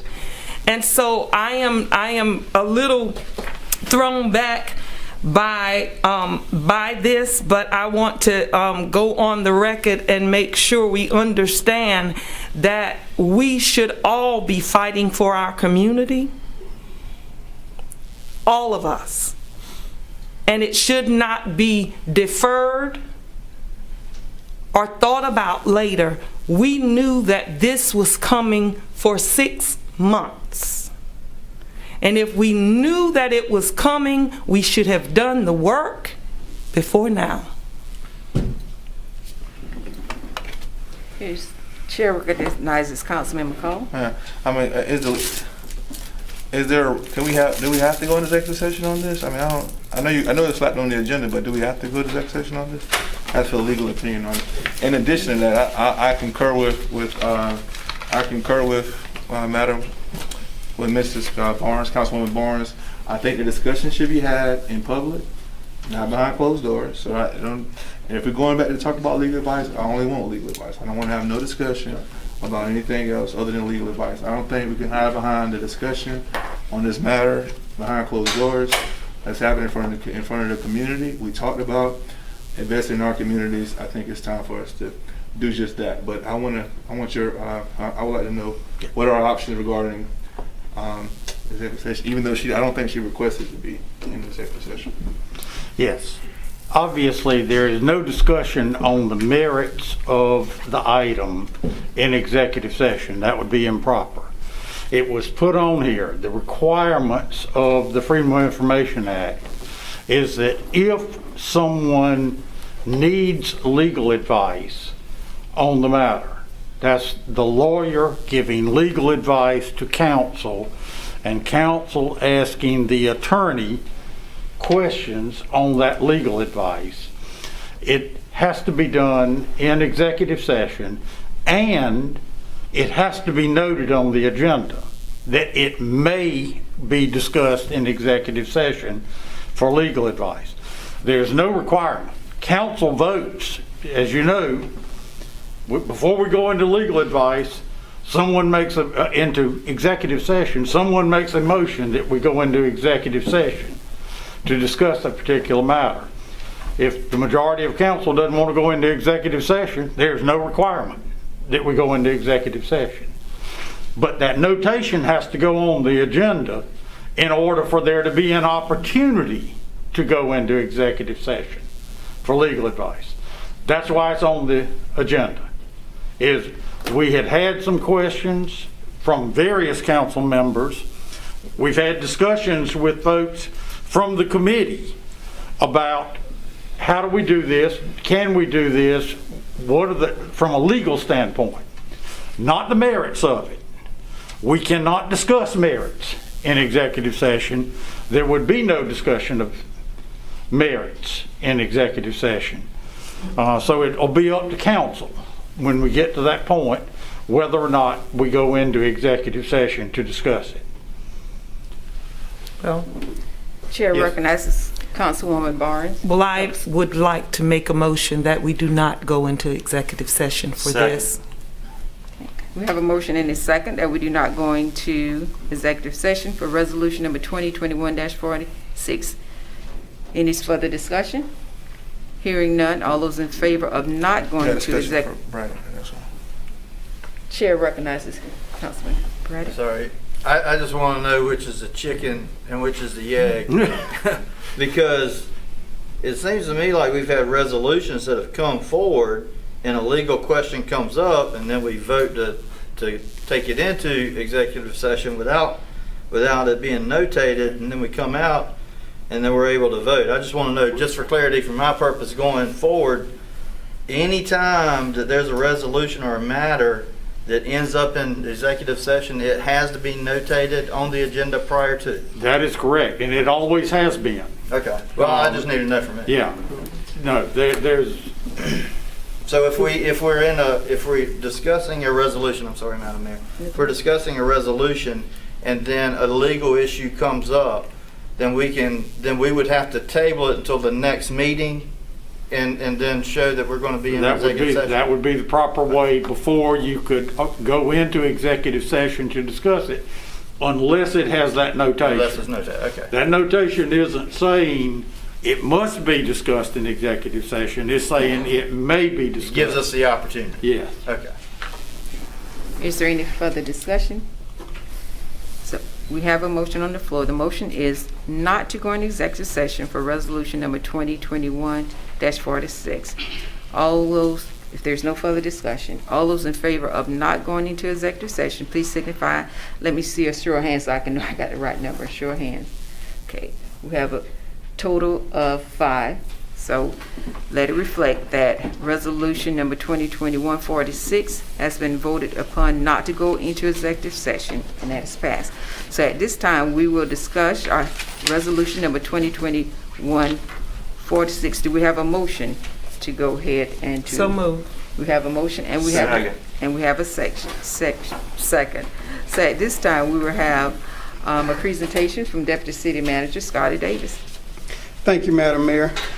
Before us, we have a resolution approving the formation of a community development corporation to focus on neighborhood redevelopment efforts and to approve the bylaws for the corporation and to appoint the initial board of directors for the corporation. This request is coming from our Community Development Committee, which consists of Chairperson Barnes, Councilman McCall, Councilwoman Moore. The committee has done work over several months to adopt this request. They've worked with the South Carolina Association of Community and Economic Development. They received some training. They also spoke with the Executive Director, Bernie Mazik, of that organization to get some information. They had a tour of the Homes of Hope, which is a nonprofit CDC in Greenville that has a staff of approximately 19 persons and a budget about $15 to $16 million. They also looked at the bylaws that was worked on by previous councils, as well as the Downtown Development Corporation's bylaws. In your packet, and we talk about the corporation and how it would be set up. You should have in your packet the board members. There are 11 board members that the corporation suggested there. That's on page 5. I would like you to note that the qualifications of directors are listed. The committee has suggested persons at least 18 years of age, must be residents of the city of Florence or Florence County. They are requesting 1 developer or contractor, 3 at-large members, 1 attorney, financial persons, and 1 financial persons, and should be 4 at-large members and 4 members from the neighborhoods identified in the city's neighborhood revitalization strategy. They have listed 11 persons constituting the initial board. Afterwards, council will have the opportunity to appoint 3 of those board members. But again, the initial board members will be appointed by council. The board is requesting, or the committee is requesting, that the executive director is hired by the city manager or his staff. Are there any questions? If not, all those in favor of resolution number, and just to know, I did recuse myself from voting. Resolution number 2021-46. All those in favor signify by saying aye. Aye. All those opposed, like sign. Let the record reflect that resolution number 2021-46 has passed. Next, we are moving to report to council. Our first one is a presentation of the City of Florence SC Comprehensive Annual Financial Report and Audit Financial Statement by the independent certified public accounting firm of Birch, Oxon, and Scales Company, CPAs, and PA. Chair recognizes Kevin. Thank you, Madam Mayor. Mayor and members of council, before you at your seats, you have a copy of the city's annual comprehensive financial report for the fiscal year ended June 30, 2021. With us today, as usual, we have a partner with the firm Birch, Oxon, Seal Company, independent CPA firm. Tracy Huggins will come and make a brief presentation regarding this report. Thank you. Mr. Yoder. Thank you, Mayor and Council. As Kevin mentioned to you, you have a copy of the audit in front of you.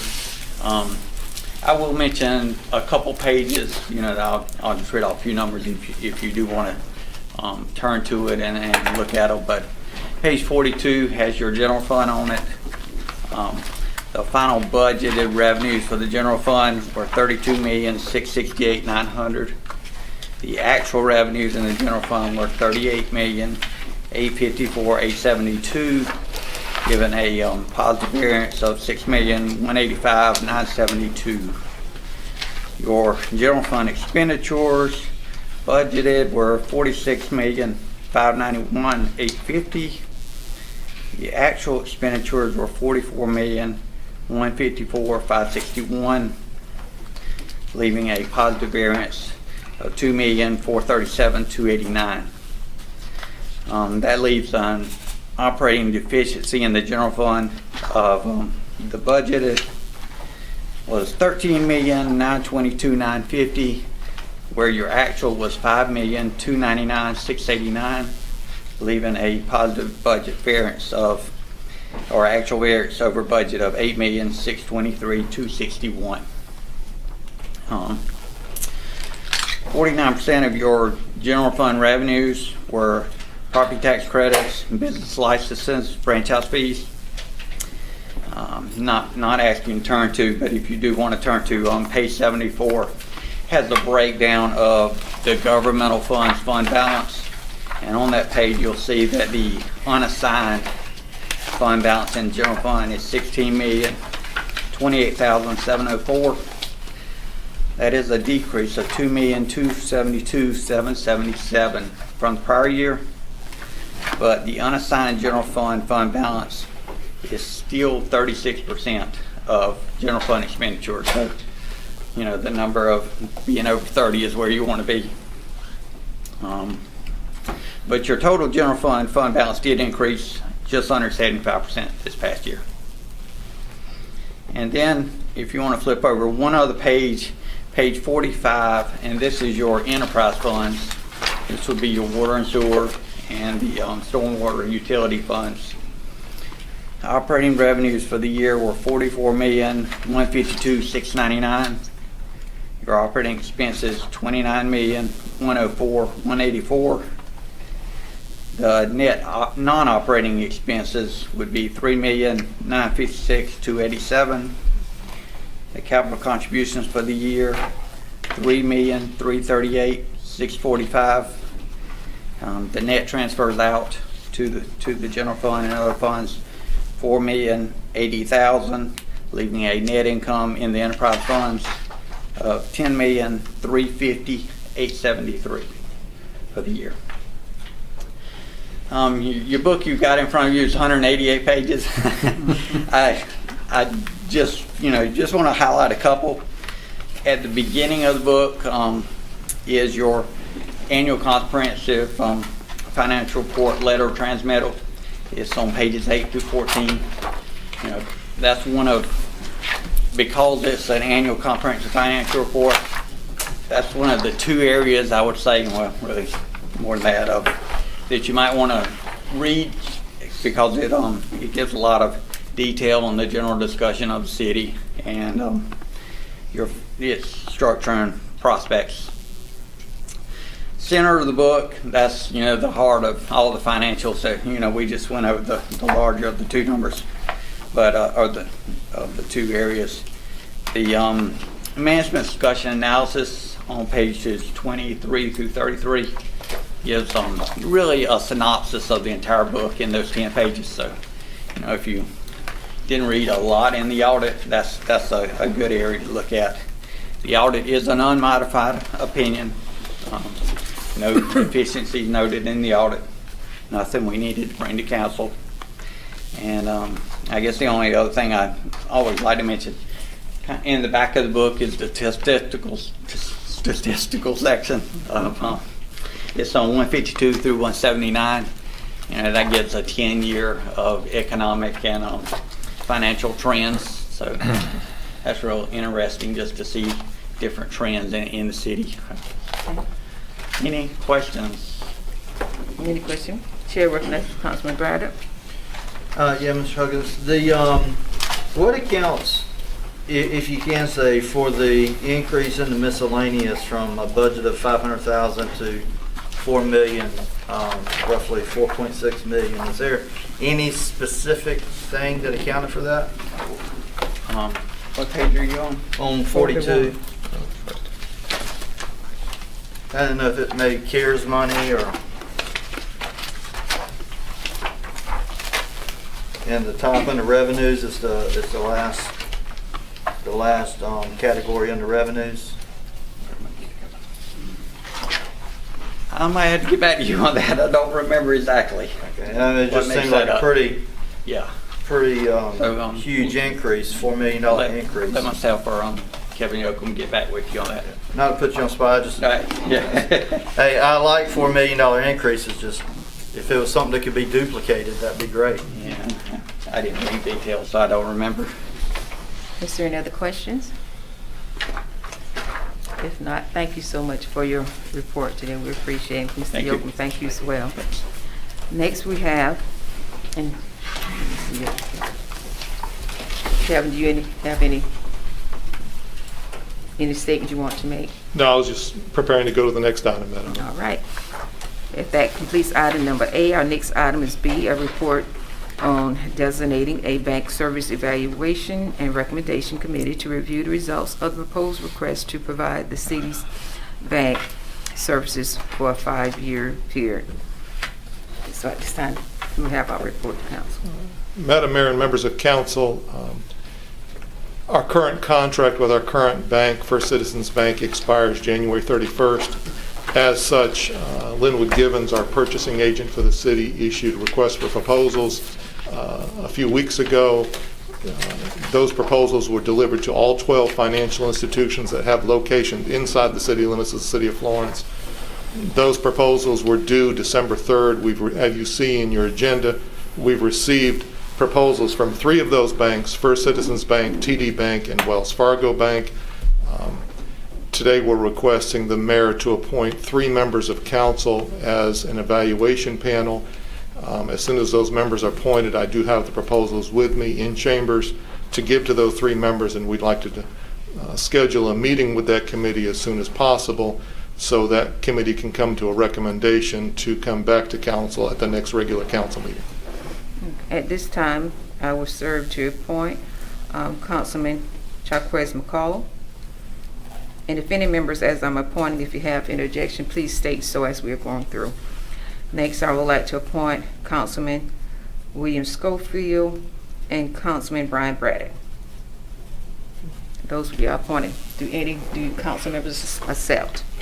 I accept. That would be the board members who will serve. Thank you, ma'am. Thank you, Captain. I do want to ask one question. Yes, sir. As far as the proposals, are any? I guess it's probably a question I can ask. That's behind closed doors, but I do want to. I guess for the record too. How often do we get? I'm sorry. I'm not. How often do we get like community banks to bid for these type of to bid for our banking services? Like I said, this is a 5-year contract. It typically has been a 5-year contract for probably a few decades with the city. And like I said previously, all the banks, any financial institution with a location inside city limits, was sent the RFP, giving them the opportunity to propose. Unfortunately, only 3 chose to do so. And it may have simply to do with the size of the city's banking relationship, the complexity of our different transactions, both from purchasing cards, of having lockbox capabilities for our utility system, and the size of the city's portfolio. Chair recognizes. Go ahead. I'm not going to go. And also too, when we're doing you're submitting the bids. Is it all the accounts at one, or is it standalone accounts? I could be wrong. I think that I don't know if it's the city of Columbia or the city of Lexington. I know they've done work with community banks where they, I guess, instead of doing all the banking services together, they did like a standalone account, and in return, the community bank came in and gave them different incentives to the community. To my knowledge, these 3 here are neither one are headquartered in South Carolina, not saying they have no community involvement, but I mean, I wish not this time. I guess next time we can possibly see how can we get our community banks involved, because they're the one with the a bigger stake in our communities than these national banks here. And not saying doing the entire banking, but at least a standalone account or something that can, so in the opposite side of it, where they can invest more money into our communities. Because I don't know much about the banking, but what I do know is the more deposits you have in your bank, the more you're able to give out, so I hope that's something we can look at in the future. Understood. Chair recognizes Councilman Schofield. So I've got a few questions. One, how do we send it out? Do we send it out via mail? Yes. And is it a packet where they actually see it, or does it look more like what we receive in our mailbox at home as junk mail? No, it's a packet. When you see the proposals, there's also a copy of the RFP, and it's a multi-page RFP. And since we've only received 3 applications so far, does that mean that it is closed for any other banks to be able to put in their packet? Yes. December 3rd we actually extended it because we did receive some follow-up questions from the RFP. The original deadline was November 29th. We extended it to December 3rd, but that was the deadline. So legally, there is no way to extend it any further to allow any local banks to come in? Correct. Is there any other questions? If not, thank you, Mr. Yocum. And as requested, council members, after we've completed, Mr. Yocum needs to speak with you. Thank you. Thank you, Mr. Yocum. At this time, we will have appointments to boards and commission. We will call forth Mr. Davis. Thank you, Madam Mayor. We have 4 boards and commissions that have vacancies. Our first board is the Board of Zoning and Appeals. That falls to Councilwoman Barnes. Seeking reappointment, we have Nathaniel Poston and 1 applicant, Michael Tommy Phillips. Chair recognizes Councilwoman Barnes for the appointment. Can I defer one more time? Sure. Councilwoman chooses to defer at this time. Thank you, Councilwoman. Our next board is the Construction and Maintenance Board of Adjustments and Appeals. There are 2 vacancies. We do have requirements of this board. 1, you must be an engineer. The second position is a mechanical contractor. We do not have any qualified applicants for this board. And Madam Mayor, as by law, this falls to you. Since we do not have any applicants, we would have to defer, but I would request our citizens, if you are an engineer or if you're a mechanical contractor, please place an application for this position. So we will have to defer until we have some applicants. Thank you. Thank you, ma'am. Our next board is our Aesthetics Advisory Committee. There are 2 seats to be filled on this. Members must reside or be employed in the city limits. We have no applicants. We have making nominations, Madam Mayor and Councilwoman Moore. Okay.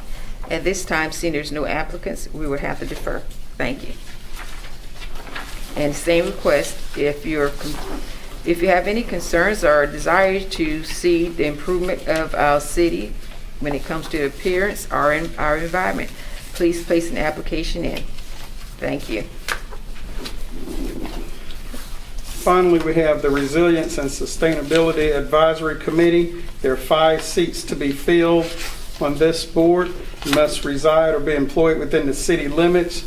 We also have to have 1 representative from a local university or college, 1 rep from a conservation or environmental organization, 1 from District 2, 1 representative from District 3, and a layperson.